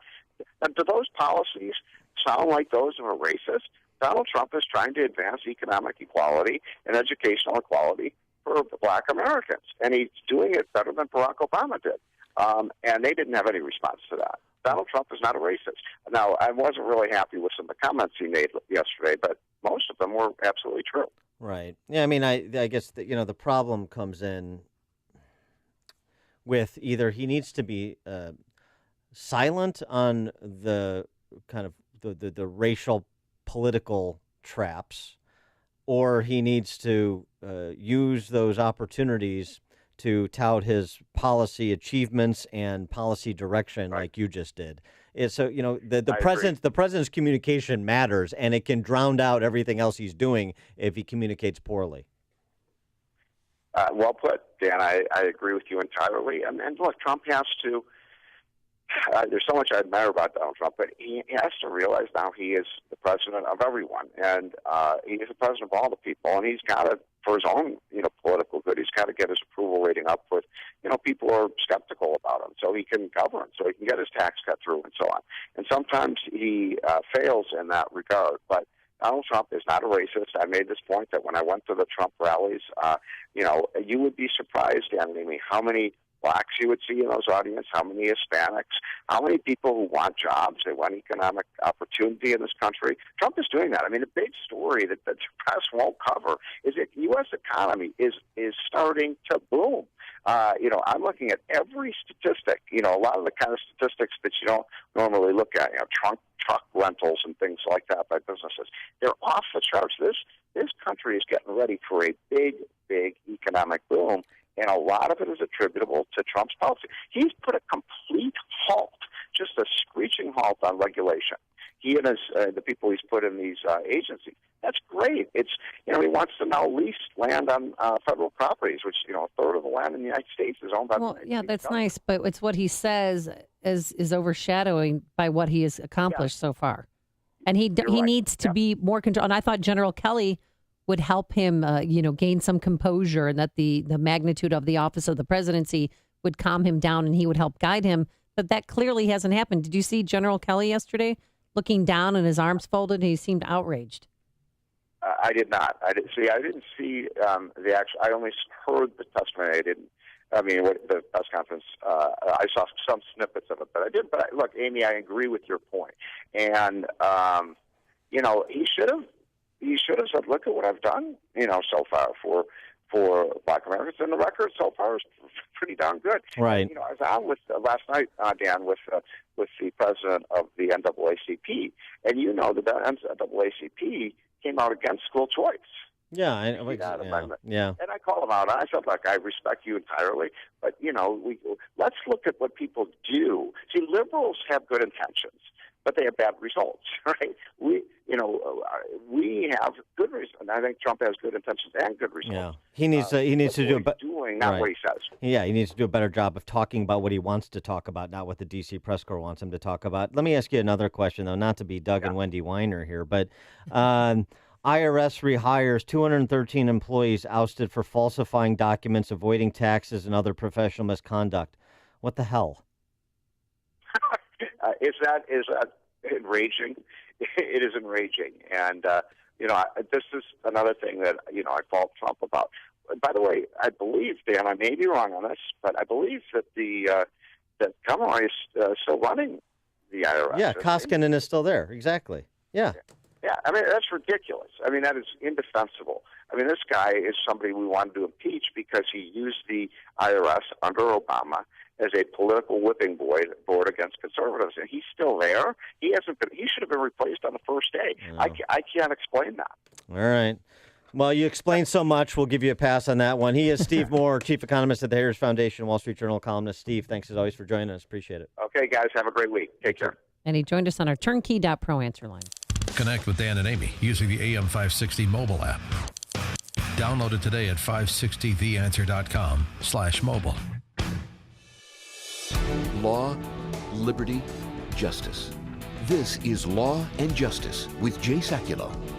In my kindergarten class, one of the boys got hurt, and one of the other little boys who attends our church actually went up to the boy and was praying for the boy. And one of the teachers actually walked up to the boy and said in a pretty harsh tone of voice, "There's absolutely no prayer in school. You cannot do that." That is absolutely incorrect. Students, even kindergarten students, could pray for as long as it's not disruptive to the school classroom. And this notion that prayer can be treated dismissively, they treat prayer as if it's obscenity or pornography. Victor, what I need to do is we need to hear from one of the parents at the school or that student's parents. So you call let me give you our legal helpline number, or I'll tell you what, we'll let you speak to someone on our legal staff right now, and they'll give you the number. You get someone to call us, we'll get to work on this situation right away. Learn more about student rights and the American Center for Law and Justice at aclj.org. That's aclj.org. Upstream-ideas.com, premium content that complements what we do on this show. Original content on our digital platform. This week featuring my interview with Texas Senator Ted Cruz. You want to check that out, just posted this morning. Man on the Street, Follow the Logic segments. This week we focus on seeing if individuals can follow their logic in support or opposition to single-payer health care. Podcast of our Illinois Rising program covering state policy and politics. And our new series, Heart of the Matter, which is professional women talking about the salient public policy issues of the day, colleague to colleague. Check it out. Sign up.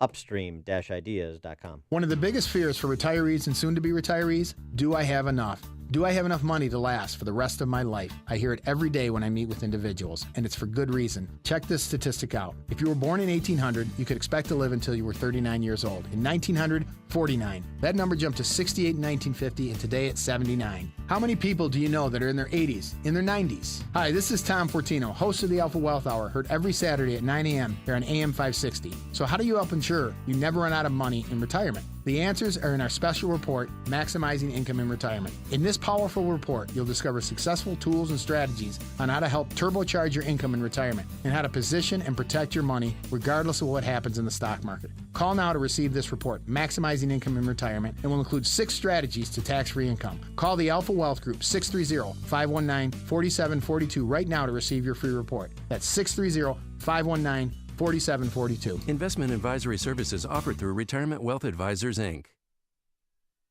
ChicagoRadioDeals.com. That's what we're talking about. If you want to get a little R&R, rest and relaxation, escape to Wisconsin to the Schuster Mansion Bed and Breakfast in Milwaukee. You can spend the night in Molly's room. Oh, it's not creepy. No, it's Molly's room, where you have concierge service, fresh chocolate chip cookies, and free breakfast.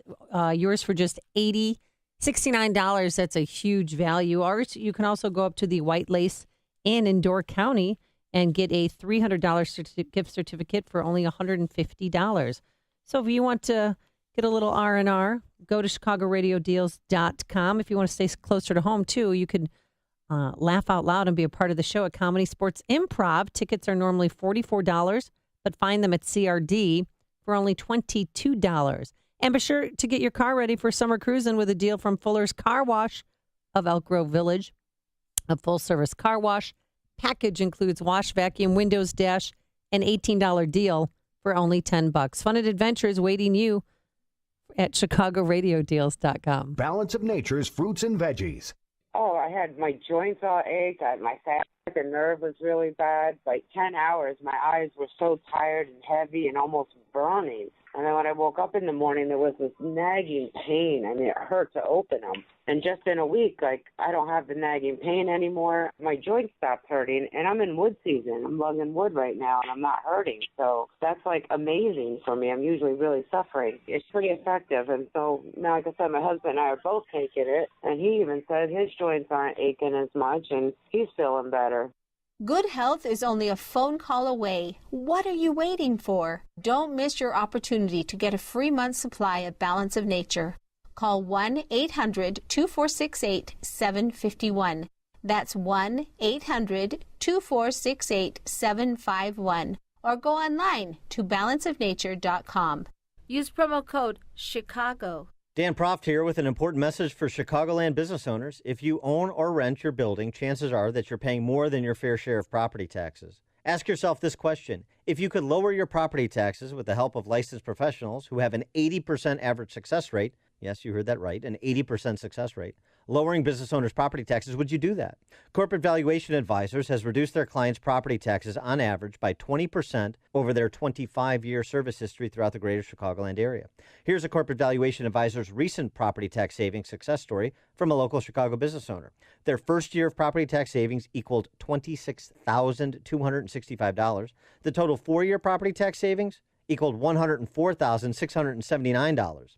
Call Corporate Valuation Advisors. They can help. 630-923-5371. That's 630-923-5371. You can also find them at yourfairtax.com or visit 560theanswer.com and look for the Corporate Valuation Advisors banner. No, just no. I'm Dave Anthony, Fox News. That's what Republican Congressman Ileana Ros-Lehtinen tweeted after President Trump blamed both sides again for the Charlottesville, Virginia violence. Other Republicans are also joining Democrats condemning white supremacy, saying the two sets of protesters are not morally equivalent. A Trump rival in the campaign, Ohio Governor John Kasich, called the president's comments pathetic and terrible. Fox's John Decker live at the White House. A sharp confrontation with the press in New York after President Trump's declaration that both sides were to blame for the deadly violence. What about the alt-left that came charging at the, as you say, the alt-right? Do they have any semblance of guilt? Since the president's comments, 5 members of President Trump's Manufacturing Council of Business Leaders have resigned in protest, including the CEOs of Merck, Intel, and Under Armour. The head of the AFL-CIO also quit, saying that he cannot sit on a council for a president who tolerates bigotry and domestic terrorism. Dave? John, in Charlottesville, there will be a memorial in 2 hours for the woman killed Saturday. Fox's Evan Brown is there live. Yeah, Dave, that service will be held at a theater in Charlottesville's downtown pedestrian mall, just a block or so away from the scene of the car attack that cost Heather Hare her life. Her family has asked that people coming wear the color purple, Heather's favorite color. 19 other people were injured when James Alex Fields is alleged to have plowed his car deliberately into a group of people protesting the presence of white supremacist demonstrators.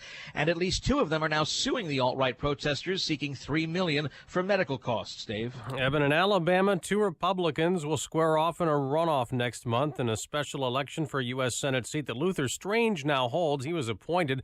Roy Moore and Strange will face each other off. In Utah, we need to unite. That's John Curtis, the mayor of Provo. He won the Republican primary to fill Jason Chaffetz's old Congress seat. Fox News, fair and balanced. 72 degrees, mostly sunny skies on WIND Chicago. Good morning. I'm Mike Scott. Illinois Congressman Luis Gutierrez among the people arrested at an immigration rally outside of the White House. Happened yesterday afternoon as a group gathered to show their support for the Deferred Action for Childhood Arrivals program, or DACA.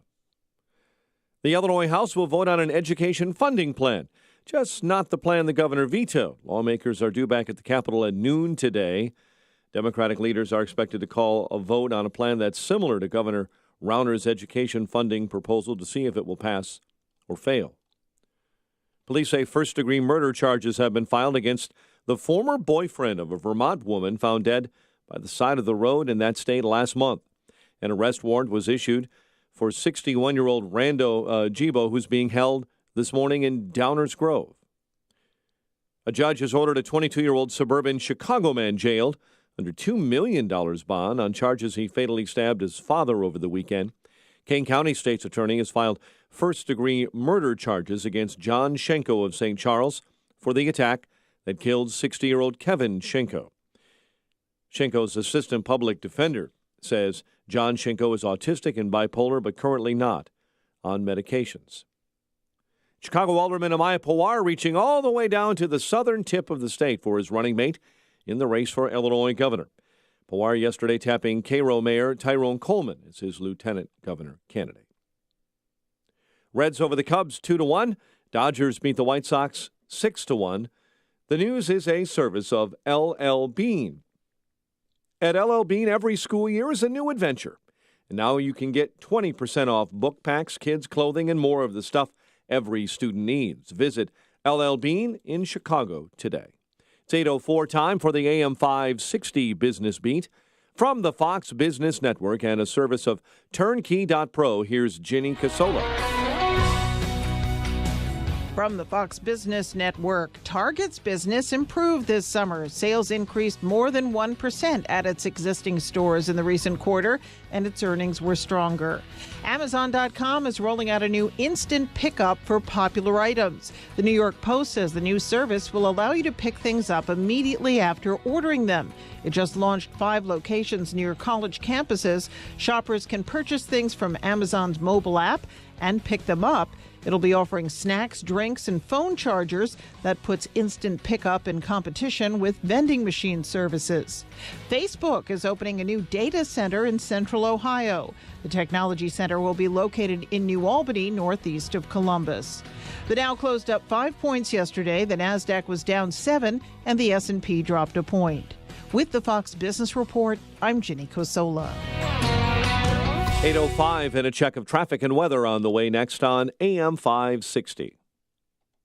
Gentlemen, if you've been thinking about treatment for low testosterone, be sure to do your homework and go to a medical provider that you can trust specializes in testosterone therapy. That's why I went to Low T Center and got my levels checked. It was quick, easy, and now they have a great new location in downtown Chicago on the Mag Mile. If you've noticed a decline in energy, stamina, or motivation, you may have low testosterone. Low T levels make you feel tired and grumpy, can even raise your cholesterol and cause weight gain. At Low T Center, service is covered by most health insurance. You'll find out your results in minutes. So guys, if you've been thinking about treatment for low testosterone, choose my friends at Low T Center, now with a location in downtown Chicago on the Mag Mile at 625 North Michigan Avenue.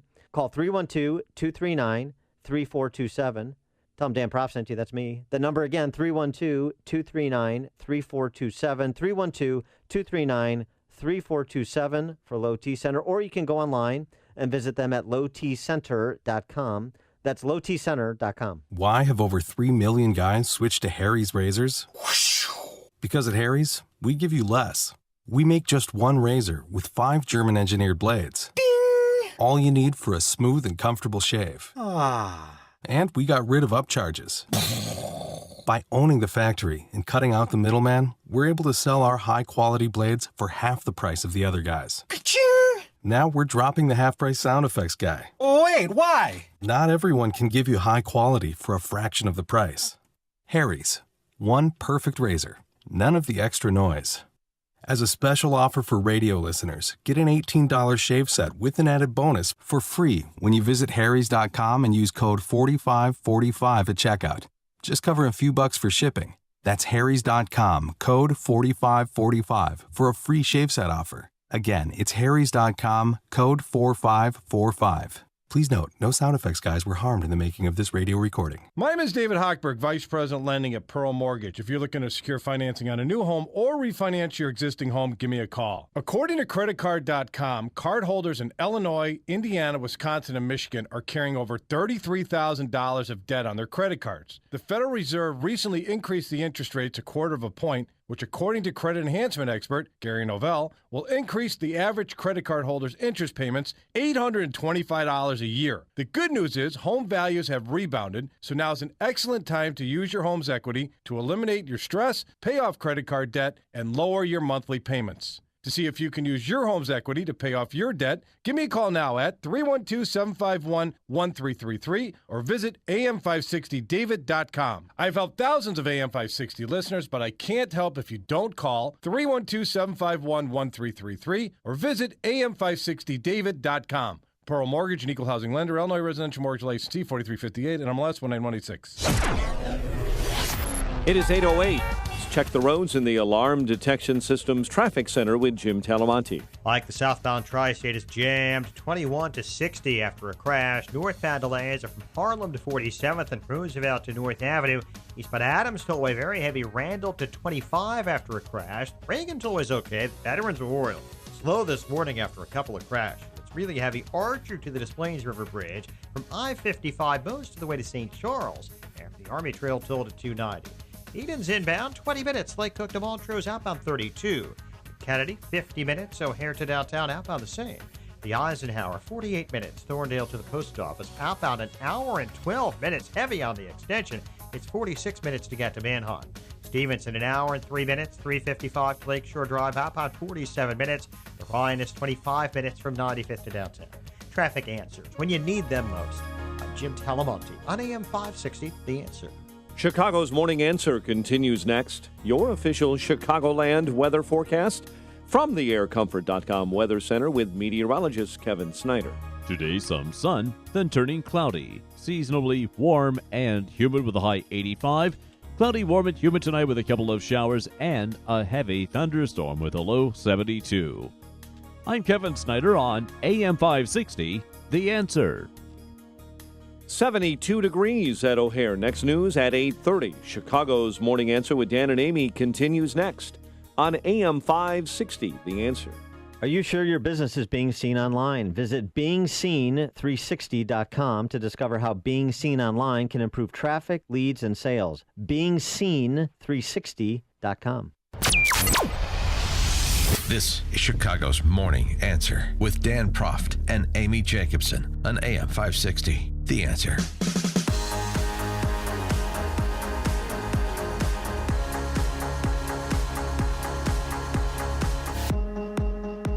Good morning, Dan and Amy. So here's what Trump had to say yesterday, just kind of restating it before we get to Professor Swain.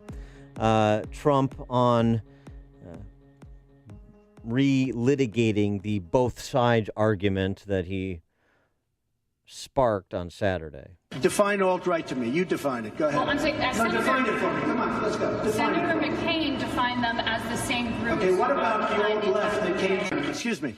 What about the alt-left that came charging at the, as you say, the alt-right? Do they have any semblance of guilt?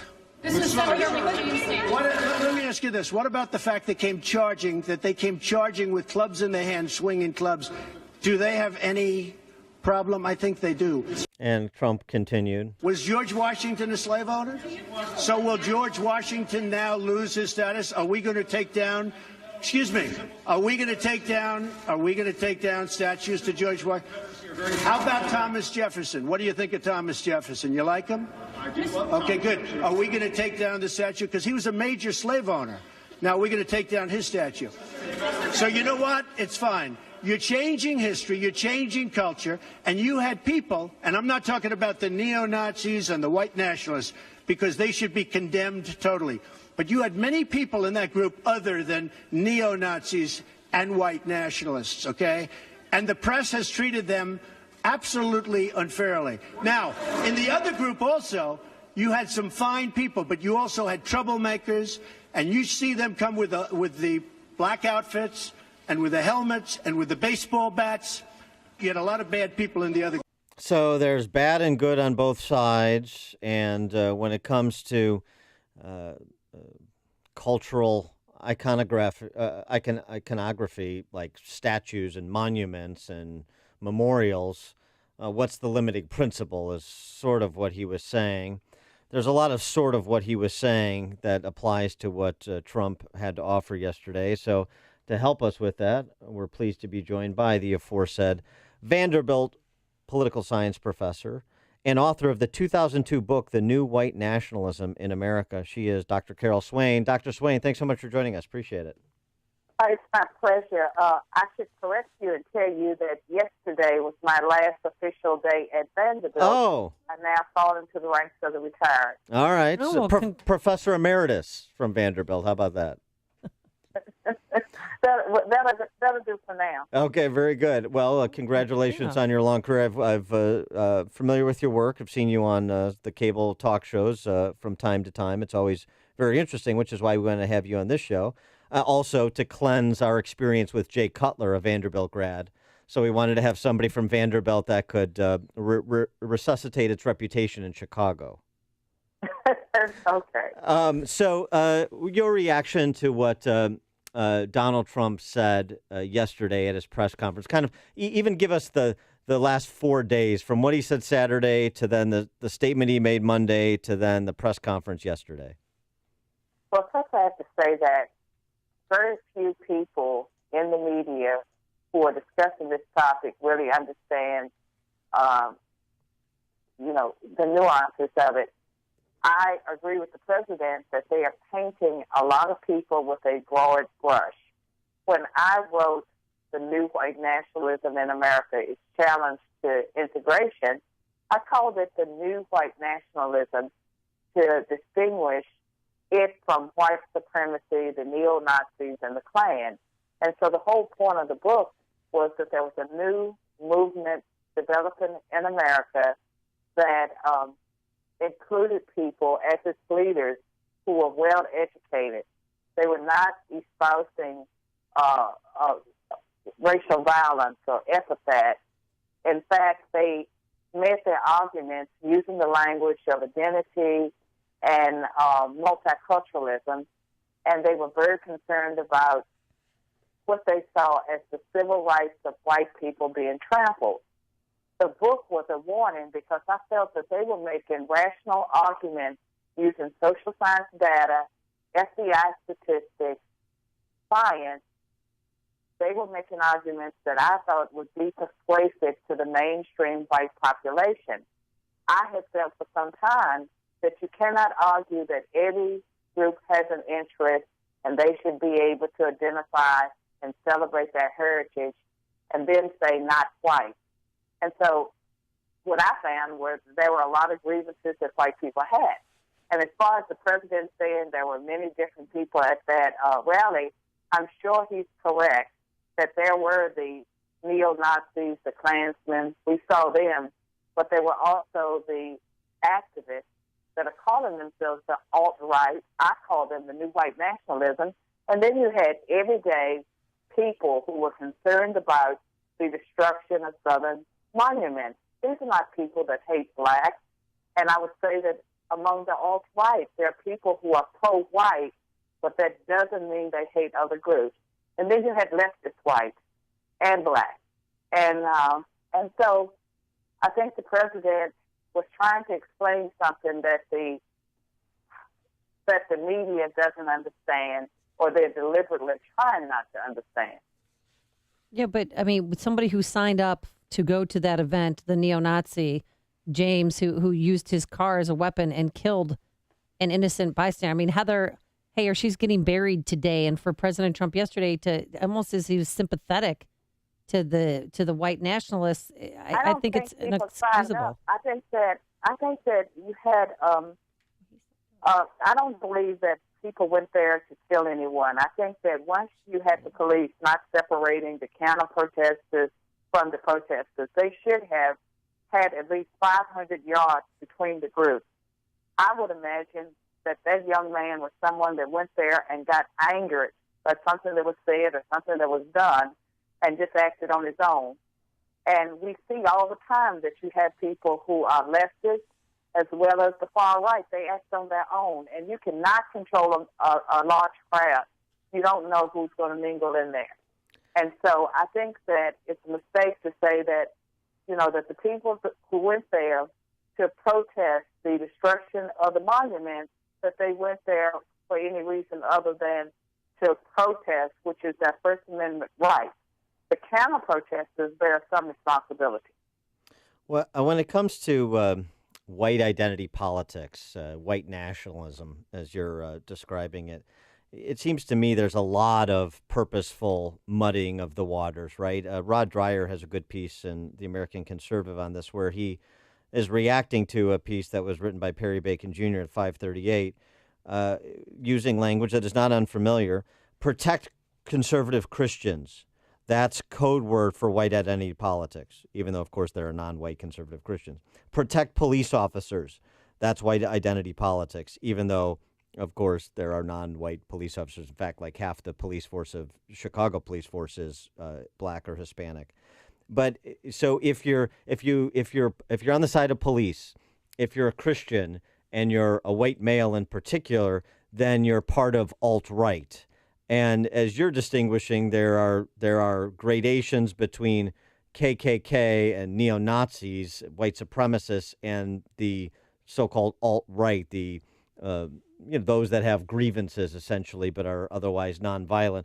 And that's separate and distinct from people who are just philosophically conservative or support law enforcement.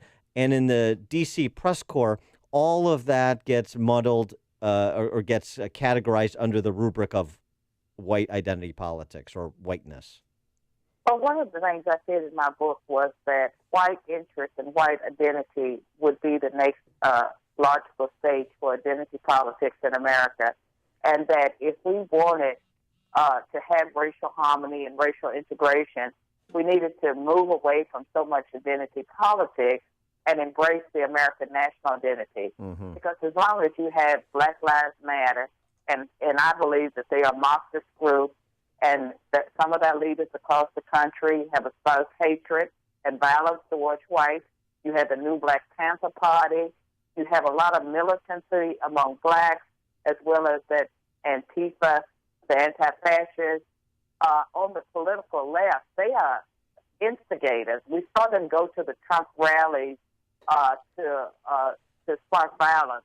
And we know that George Soros has funded groups planned, to go and to disrupt the free speech of other people. And so the media is totally ignoring the responsibility of the other side and just trying to paint everything that happened in Charlottesville on President Trump and his supporters, whether or not they're, just your everyday Christians in the Midwest and in the South that are certainly not alt-right, but they are concerned about the destruction of monuments of history. And the president's right. There is no logical ending place. I think that Thomas Jefferson, George Washington, Woodrow Wilson will be fair game next. And I also believe that 50 to 100 years from now, the country may move in a direction that if you follow this trend, they may decide that Dr. Martin Luther King and Rosa Parks and some of the icons on the left, that their memorials and monuments should be torn down as well. I think we are taking a dangerous course. We should not be judging historical figures by the values we hold today. But it's just because we live in everyone's trying to be politically correct, don't you think? It is because we're trying to be politically correct, and we should be trying to learn from history. I think there's so many mistakes being made, and on our colleges and university campuses, the administrators are just totally throwing up their hands, and they're allowing a small band of people to dictate what's taking place. A lot of the unrest at the rallies that have happened across the country have been leftist university students and sometimes faculty. They're doing a lot of destruction in this country. And with Black Lives Matter, you may remember that they became quite incensed if anyone said all lives matter.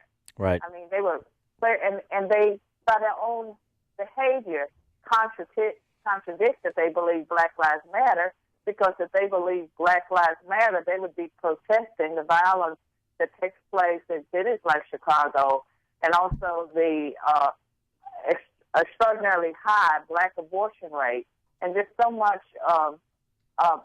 dysfunction in the black community. If Black Lives Matter, that should be their focus because it would affect more people. Let me ask you this, though, in terms of a criticism I have for President Trump yesterday and get your reaction to it. One of the things it seems to me that he did is a little bit of moral equivalence.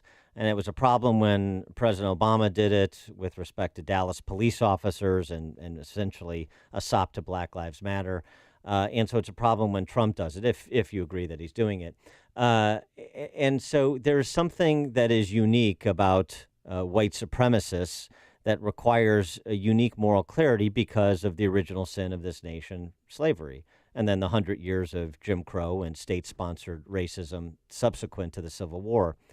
And it would have, I thought, behooved President Trump to provide that historical context and separate that from the Antifa, the leftist thugs of the day as something distinct and different. And then if we could dispatch that or categorize it appropriately, then we can focus more equally across the board in terms of modern day violence in pursuit of a particular ideology. I kind of think that he tried to do that when he said that we, condemned the neo-Nazis and the white supremacists, but the people at that rally, that they were not all white supremacists and neo-Nazis. And my research, when I conducted my research in the early 2000s, only a small percentage of Americans, a minuscule percentage of Americans were interested in those far right groups. Right. The Klan membership, the neo-Nazis, those numbers were dwindling. But the people who were concerned about white people and white civil rights and saying that whites needed leaders like Jesse Jackson and Al Sharpton, those new white nationalists, I saw them growing and making their arguments in a way that I knew that they would tap into the grievances of a larger white population. Whether white people speak up or not, I think that they are very upset about racial double standards, racial preferences, immigration that they believe works against them, minority crime where they believe that hate crimes against race are treated differently. She is Dr. Carol Swain, the recently retired professor of political science at Vanderbilt University. She's the author of the 2002 book that turned out to be prescient on so many of these issues we've been discussing this week. The New White Nationalism in America is the book. Dr. Swain, thank you so much for your time. Appreciate it. Thank you. And she joined us on our turnkey.pro answer line. It's news, opinion, insight. This is Chicago's Morning Answer on AM 560. The Answer. Depression. You need to make it go away. Cure or remission is here. The revolutionary treatment of TMS. 800-604-0208. TMS therapy is drug-free and non-invasive. Here's how it works. There are areas of the brain that control mood. If you suffer from depression, research has found these areas to be underactive. TMS therapy uses safe, small magnetic fields, similar to those used in an MRI. They stimulate and activate these mood centers, causing long-term, medication-free relief. HBR centers in Chicagoland and Wisconsin offer TMS. End the frustration with life and relationships. It's FDA cleared and it is covered by most insurance, including Blue Cross, Blue Shield, and Medicare. Dangerous drugs and other treatments just mask the depression. Cure or remission. Get a free consultation. 800-604-0208. HBR centers. Go to endmydepression.com. Message and data rates may apply. Please don't text while driving. Your logo is your brand, your reputation. It's your most valuable asset. So what's the best thing to do with it? Give it away. When the experts at 4imprint put your logo on the right promotional products, giving those items away can make a lasting impression, empower your brand, and attract new customers. In fact, we'll prove it by revealing the top 3 promotional items for driving new customers absolutely free. Simply text the keyword GIVE to 642-642. We don't just print your logo. We're here to help you every step of the way. The 4imprint team can make your logo shine on your choice of thousands of promotional items, all delivered on time at great prices with free art assistance and outstanding customer service that's second to none. Want to turn your logo into profit? Give it away. Discover the top 3 promotional items for driving new customers absolutely free by texting GIVE to 642-642. That's GIVE to 642-642. This is Dan Proft with 60 Seconds of Sanity, sponsored by Upstream-Ideas.com. Should a free society be governed by those with the humility attendant to faith, or those who feature unrestrained emotion? Someone who governs by emotion might not believe he's an angel. He might believe he's done some bad things, but he also believes he can set all that aside. Once a political leader believes that he can think and feel in a sin-free way, there's nothing to constrain the newfound purity of his actions, regardless of their consequences. This is what Flannery O'Connor meant when she wrote, "In the absence of faith, we govern by tenderness, and tenderness leads to the gas chamber." Tenderness is the foundation of totalitarianism. It's how otherwise sophisticated people indulge barbarism. It's how heterodox thoughts are repressed under the guise of tolerance. It's how religious freedom is marginalized and private property seized. It's how science is subordinated to ideology. It's how a free society gives away its freedom. The faithful pluralist, by contrast, is skeptical about his emotional read on things because he understands he's influenced by sin in ways that are not always evident. In politics, such a leader is hesitant to extend his power as a result. So which are you, the faithful pluralist or the sophisticated barbarian? Your freedom depends on your answer. If you haven't slept on one, you don't know what I'm talking about. But if you own a MyPillow, you know what you got going at night. Oh, you can conform the patent fill to give you the comfort and support you need where you need it most, regardless of sleep position. And for the month of August, you can get the best deal ever. It's the 50% off the 4-pack when you use the promo code Amy. That is the absolute best deal available anywhere. 2 Go Anywhere MyPillows and 2 premium MyPillows, half off. You'll sleep deep and you won't wake up to a stiff neck or headache. I really can't sleep without mine. And our good friend Mike Lindell, the creator of MyPillow, the magician, the manufacturer of, he makes them right here in America using only American labor. You can wash them and dry them. That's terrific. You don't have to take them to the dry cleaners. And they're hypoallergenic, and there's a 10-year warranty, 60-day money-back guarantee, so you have nothing to lose. So sleep better by ordering yourself a MyPillow. Go to MyPillow.com, Amy, AMY, in that promo code, or call 800-489-0201. That's 800-489-0201. Promo code Amy. Hi, Barry Sterner, founder of Townstone Financial. I want to answer some frequently asked home mortgage questions today. First, how much do I need for a down payment? There are 1% down payment programs currently running, as well as programs that will allow you to get the entire down payment as a gift. We also have programs where a family member can co-sign for the mortgage in order to help the borrower qualify. Do I need perfect credit to qualify for a loan? The answer is no. All these programs have restrictions, so please give me a call at 312-896-2110, and I'll be happy to go over them. Another question is, can I take cash out of my house to pay off high-interest credit card debt? The answer is yes, but you need to have enough equity in your house to make it happen. Why Townstone instead of the big banks? Because since 2002, we pride ourselves on beating the big banks on closing costs and interest rates every day. Remember, nobody values your home mortgage business more than Townstone. I guarantee it, and I own the company. So call 312-896-2110 or go to townstone.com. Listen to the Townstone Financial Show Saturdays at 1 p.m. here on AM 560. Townstone Financial is an Indiana, Wisconsin, Illinois mortgage licensee 6629 and NMLS 136639.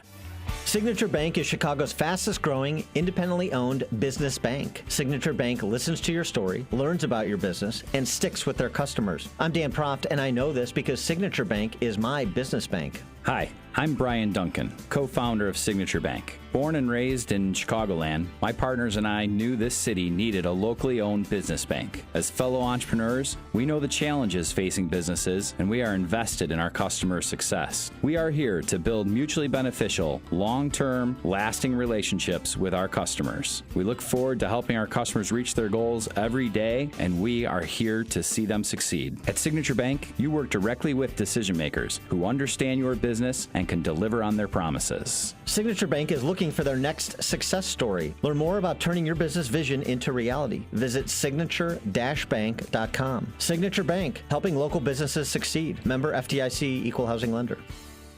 AM 560, The Answer. Dan and Amy, let's quickly take Ann in Lakeview. You're on Chicago's Morning Answer, Ann. Or Annie. Annie? Oh, yes. Thanks for taking my call. Oh, no problem. It was worth the wait. My problem is we're at a war. We're in a war, and no matter how they fly that Nazi flag, they lost. It's over. The South lost. The Klan lost. It's over. But we're in a war right now, and we have to stand behind Donald Trump. When I heard him in that press conference, it's like a dog yapping at his feet. He's alone, and we have to stand up for Donald Trump, President Trump. Okay, thanks, Annie. Appreciate the call. And we should tell people that she has been on hold for more than 2 hours. Well, she wanted to support her, the President of the United States. So. Okay. Yeah. I know it's a lot of calls this morning. Coming up on Annie's a trooper. She's a testament to, why you people need to be more like Annie out there. You just be patient. I resort to prayer.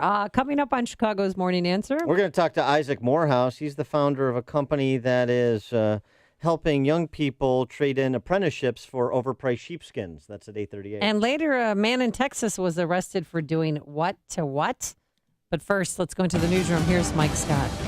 We're watching developing news, breaking stories out of Hawaii this morning where the Coast Guard tells us and military crews are responding to an Army Black Hawk helicopter that's down. 5 on board in the ocean off Hawaii. Coast Guard reports Wheeler Army Airfield reporting losing communications with the crew of the UH-60 Black Hawk. Responding teams have spotted a debris field this morning about 2 miles from Oahu. And they began, by the way, searching for this craft at about 11:30 last night and only found that debris field this morning. University of Florida after this morning's meeting has denied a request by a group headed by white nationalist Richard Spencer to rent space on campus for a September event. The UF president saying that decision was made this morning after assessing risks to the campus and law enforcement.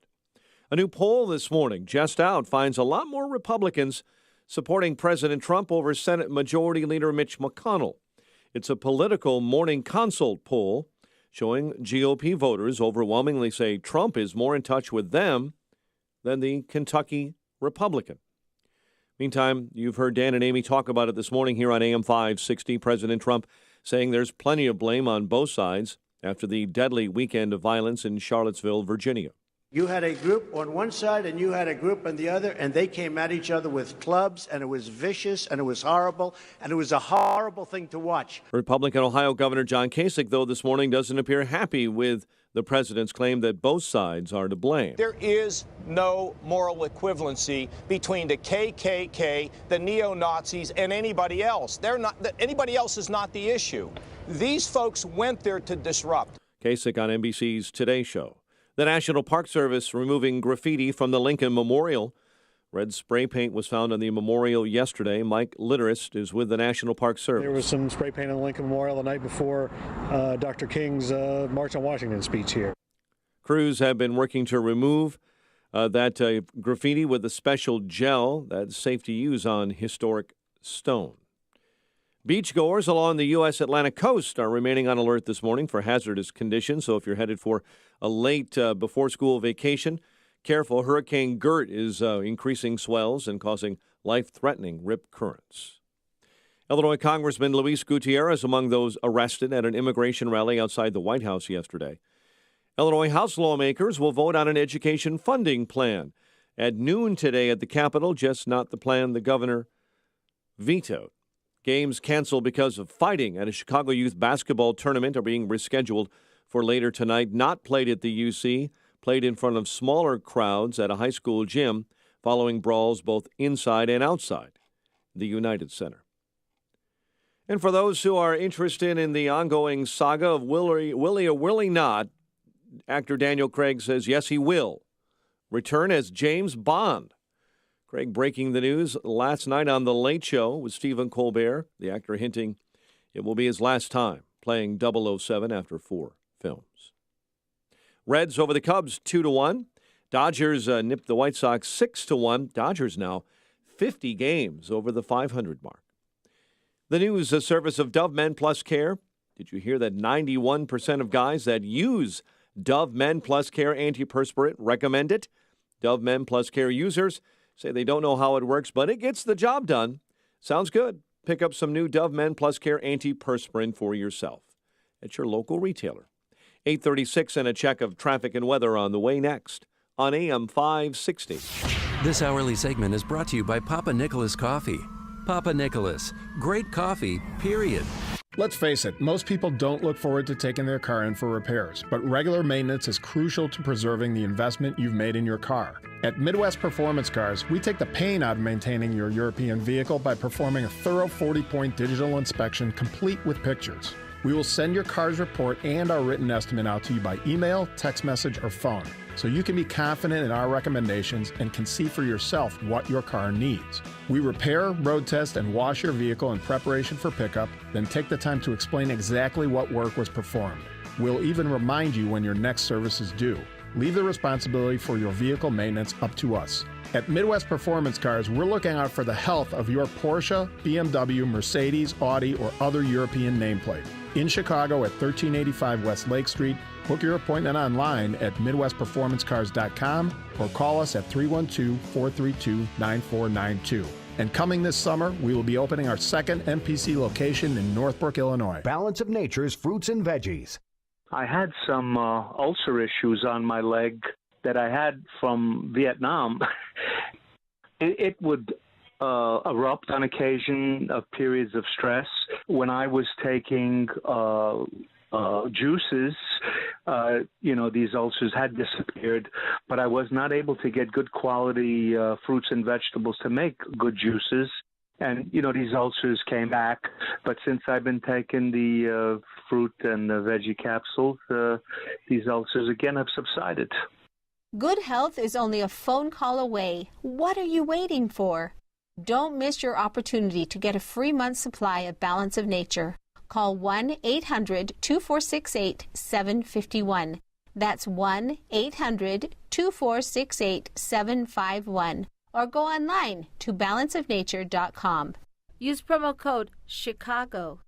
As the head of procurement for my company, I was sweating a big deadline and got tired of calling my printer for updates, only to hear excuses. So I heard about McGrath Printing Custom Apparel and gave them a call. I got A+ service, and they beat the deadline. McGrath Printing really saved my... I'm a supply chain manager for a Fortune 500 company, and we had $50,000 of product waiting for instruction manuals because our printer couldn't deliver on time. One call to McGrath Printing Custom Apparel, and they saved my... At McGrath Printing Custom Apparel, they've been saving companies for over 35 years. Give them a call at 815-356-5246. That's 815-356-5246. And mention code AM560 and get 20% off your first order. So remember, go to where the pros go. McGrathPrint.com. McGrathPrint.com. 8:39, a check of the roads in the Alarm Detection Systems Traffic Center. The very latest on that commute with Jim Talamonte. Thanks, Mike. On the Edens Expressway inbound, traffic is just a little heavy approaching the junction. 20 minutes Lake Hook to Montrose, but outbound 34. Kennedy, 46 minutes O'Hare to downtown, 35 from Montrose, 31 of the Express. Outbound 22 minutes to Montrose, 47 to the airport. Inbound Eisenhower, 55 minutes Thorndale to the post office, 33 from Manheim. Outbound 56 to Thorndale. Stevenson, an hour and 2 minutes, 3:55 to Lakeshore Drive, outbound 43 minutes. The Ryan is 28 minutes, 95th to downtown, outbound fine at 15. 57, 28 minutes, I-80 to the Merge, Bishop 424. Southbound Tri-State, stop and go 21 to 60 after a crash. Northbound heavy, Harlem to the 83rd Street toll, from the mile-long bridge, the Hinsdale Oasis, and Roosevelt to North Avenue. Spot Adams Tollway stop and go from Lee to the Tri-State. Veterans Memorial, slow Boughton to the Reagan Tollway. The Army Trail toll to 290. Southbound 53. The delays are ran to Kirchhoff. Traffic answers when you need them most. I'm Jim Talamonte, AM 560. The Answer. Chicago's Morning Answer continues next. Your official Chicagoland weather forecast from the aircomfort.com Weather Center, providing the right climate for business since 1935. Sunshine this morning, cloudy, seasonably warm, and humid this afternoon, high 85. Showers and storms overnight, a low of 72. Currently 74. Next news coming up at 9. Chicago's Morning Answer with Dan and Amy continues next on AM 560, The Answer. This hourly segment is brought to you by Radio Garden Sense, a show bringing your property's gardening needs alive. Radio Garden Sense, Sunday mornings at 11 on AM 560, The Answer. Hey, Joe Walsh here. This is why we love Trump. He punches the media. We'll talk about it when Freedom returns at 5.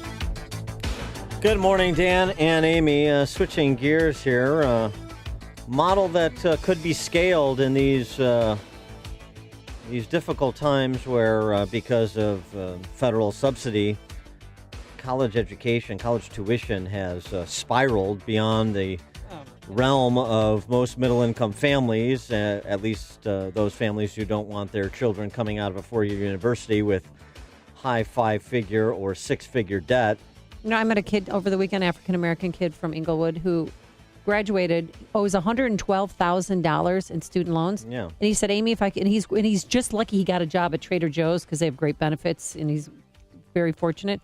But he said, if I did it all over again, I would have gone to a trade school. Well, or maybe Praxis. I hope your two sons, Peyton and Eli, are listening, because they can save their mom a lot of money and perhaps make a lot of money a lot quicker and get off on their careers. This guy from South Carolina, Isaac Morehouse, has started a company that puts teenagers on a path to apprenticeships and jobs in the professional world, as opposed to the collegiate track where you pile up the $112,000 in debt that you described. For more on this innovation disrupting higher education, we're pleased to be joined by Isaac Morehouse. Isaac, thanks for being with us. Appreciate it. Hey, thanks, Dan and Amy. And I live in South Carolina, but I grew up just across the lake from you in Kalamazoo, Michigan. So I'm a big Chicago Cubs fan, lifelong. Oh, there you go. wow. See, all right, thank that's you why for I love joining him. us, Isaac Morehouse. You're done here. I love him even more, and Dan died a little inside. And by the way, everybody from up here is moving to South Carolina, like the Charleston area. Man, that's a fun place. That's where I live. So Isaac, give us the elevator pitch for your program. What's the concept? Yeah, I mean, really, Praxis is all the things you need to build a great career in the shortest amount of time possible. So it's a 6-month professional boot camp followed by a 6-month paid apprenticeship at a startup. And when you hear startup apprenticeship, you probably think, oh, okay, so I've got to be like a computer programmer. And it's actually not the case. What's awesome about it is we focus specifically on non-tech people. So we get young people anywhere from 18 coming right out of high school. We get people who are a couple years into college, decide that they're fed up and they're not getting anywhere. And we get college grads. And they join the program. We have this intensive boot camp where we really equip them with all of the skills that they need to take control of their career and not just like blast out a resume and hope that it does the work for them. And then we place them in this startup where they're doing things like marketing, sales, really interesting, fascinating work for 6 months. And at the end of the program, 98% of our grads get hired full-time, and their average salary is $50,000, and almost none of them have college degrees. And that's a 6-month program. So you're talking about 19-year-old, 20-year-olds making $50,000. Yeah, absolutely. Yeah, just had a graduate recently. We placed him in a startup out in San Francisco, and he wasn't even done with the 6-month apprenticeship. They hired him on full-time like 3 months in. And he's 18, doing video production stuff for a really cool software company out there, and he's making like $60,000.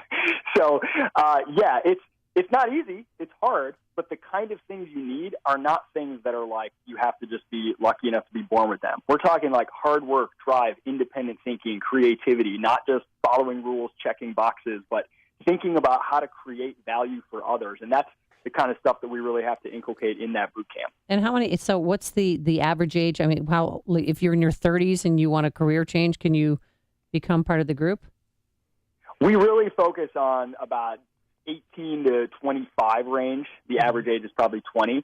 And that's primarily because once you get a little bit older, like our specialty is really working with that raw talent that doesn't have a lot of experience and getting them that first apprenticeship experience.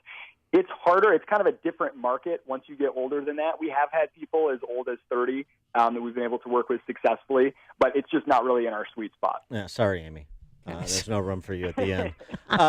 So I just want to make sure this is in Trump University. So give us the price point and the apprentice program. Give us the economics of the program from the consumer perspective. Absolutely.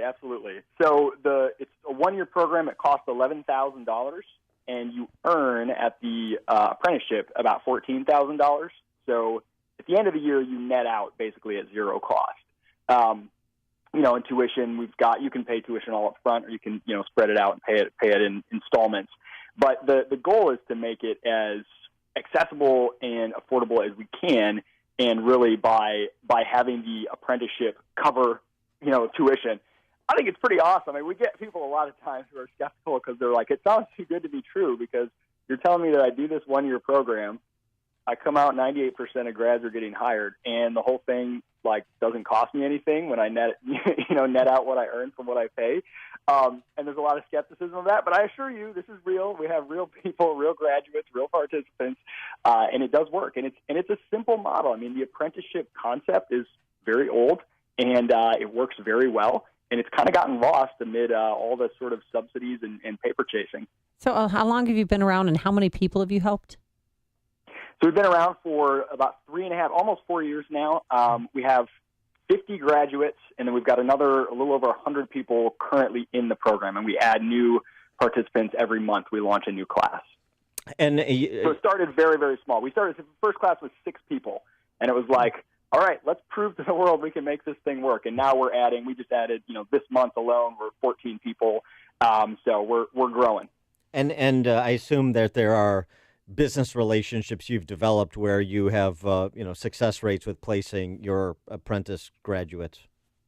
Yeah, absolutely. So one of my favorite stories, there's a company called PandaDoc, and they're based in San Francisco. They actually just opened up an office in Florida as well. And they are about to take on their 12th Praxis apprentice. And, they love, this is how they staff their sales department, basically. They bring in our apprentices, really young and raw, but they've got the drive, they've got the right mentality and work ethic, and they know that their quality and that they've got the right, things the right attributes that they need, and they know that during this apprenticeship, we're going to support them and they're going to be able to bring them on, and they're bringing in apprentices and they're hiring them, promoting them. Almost every month, another participant gets sent there, gets promoted. So yeah, it's been great. We have a lot of great. Businesses are hungry for this. That's the easy part. That's the easy part. Businesses are hungry for talent. Yeah, it's interesting because I think of the Peter Thiel Foundation scholarships where he recruits kids who have a great entrepreneurial idea out of blue chip schools, Ivy League, and so forth, and gives them $100,000 of seed capital to leave school and go start their business. But this is a bit of a different market. You're talking about young people who have talent and raw talent. It needs to be funneled. They need to get into the workforce and develop their skill sets and work up the corporate ladder. Maybe they someday be entrepreneurs. Maybe they're not, and they just work for different companies. But it's this obviously opens up the possibility of finding success without that threshold clearing bachelor's degree for a much greater number of young people. Yeah, that's exactly right. Because really, they say all businesses are started, to scratch your own itch, and it's kind of starting with people who are more like me. Like I wasn't ready to go start a business when I was 18, 19. Right. I thought college was kind of wasteful. I didn't really know what else to do. I worked all the time. I always had jobs, but I was entrepreneurial minded, but I wasn't ready yet. I wasn't at that point where I'm like, I've got this great idea that I invented in my garage. I'm going to go start a company.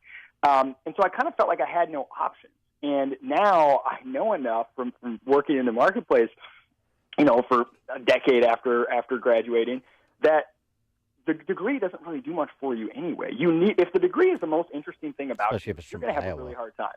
You're going to end up, at a restaurant or something that you probably could have done without a degree. You need something more than that anyway. And so why not bypass that whole process? Why not go get it now? There is more opportunity than ever in the marketplace. It's never been easier to start a business or to go do amazing work with entrepreneurs. But people are coming out of school totally unable to seize the opportunity. All the things they've learned in the classrooms are not applicable to the opportunities in the market. And so just saying, hey, look, you can take control of your career and not just sort of wait and hope that somebody chooses you because of some degree you have. And you don't have to be a genius coder. You don't have to be ready to start your own business. You can come alongside entrepreneurs right now and get to work, and you will be so far ahead in your career. Some of our grads are saying, yeah, my friends are like 18, 19, 20, 2 years into college in debt, and they're already getting panicky and depressed. And here I am. I've got a year of work experience under my belt. I just got promoted. I'm making $50,000, and I'm loving it. Yeah, you find out just how limited the application is for that $250,000 gender studies degree you get. DiscoverPraxis.com is the website, the company Praxis, DiscoverPraxis.com. A very intriguing idea. Isaac Morehouse, thanks so much for joining us. Good luck with the company. Hey, thanks. I'll take you to a Cubs game when I'm in Chicago. Very good. I appreciate that so much. Thank you. And he joined us on our turnkey.pro answer line. The more you listen, the more you'll know. This is Chicago's Morning Answer. Morning Answer on AM 560. The Answer. All right, I have to admit it was an eyesore. The chipping and paint peeling on our front and back porch, it looked awful. But thanks to CertaPro painters, the porch looks brand new. The painters who showed up were professional, respectful. They were done in just a few hours. And when they left, the house looked brand new. They really are the best in the business. And it's not too late to book your exterior painting project. There are several spots open on CertaPro's summer schedule. Here's an idea. Let CertaPro painters transform your home while you're on vacation and return to a freshly painted house. They're celebrating their 25th anniversary this year. And so we invite you to experience the CertaPro difference. For a free estimate, call 1-800-GO-CERTA, C-E-R-T-A, or visit CertaPro.com. That's Certa with the C. Get that painting project off your to-do list. Each CertaPro painter's business is independently owned and operated. CertaPro painters, we do painting, you do life. Are you facing foreclosure, been foreclosed upon, in a bad modification, or just stuck in a bad mortgage? Well, we may be able to help you. My name is Lou Bridges. I'm an attorney with the law firm of Lou Bridges & Associates. We've been helping distressed homeowners like you for over 8 years now. We defend foreclosure actions. We bring claims against the banks and the servicers for wrongful foreclosure and other violations of mortgage servicing regulations. And we help people negotiate modifications of their existing mortgages, often including principal reductions. Give us a call. We provide free consultations. I guarantee you it will not be a sales pitch. We will give you our honest analysis, counsel, and advice regarding your options. Hi, this is Rayanne from Lou Bridges & Associates. I am one of the loan modification processors here, and if you are in need of any additional information in regard to a loan modification, please contact the office. Go to bridgeslaw.net or call 224-513-1231.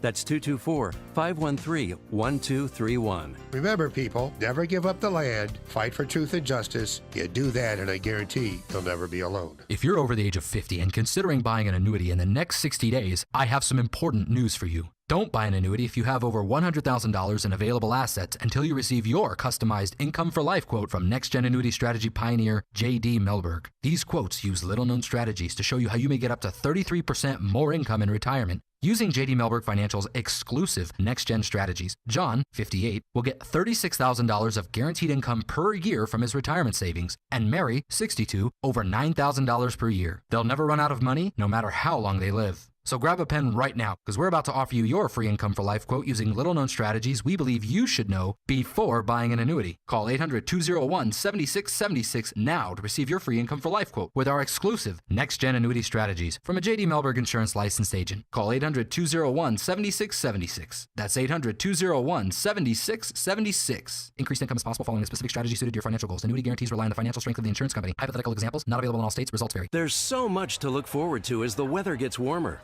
Outdoor sports and activities, backyard parties, and graduations.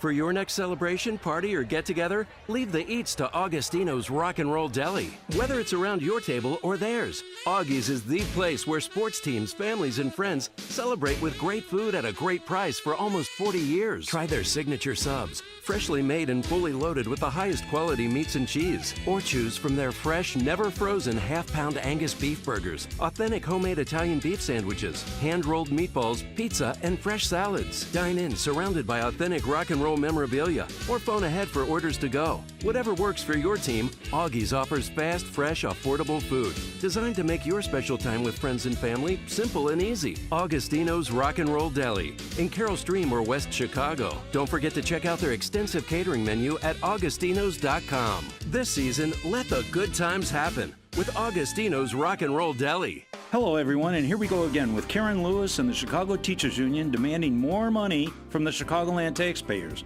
Well, I say enough is enough. The teachers get paid from the property taxes that homeowners pay every year. If the Teachers Union gets more money, that means your property taxes are going to go higher.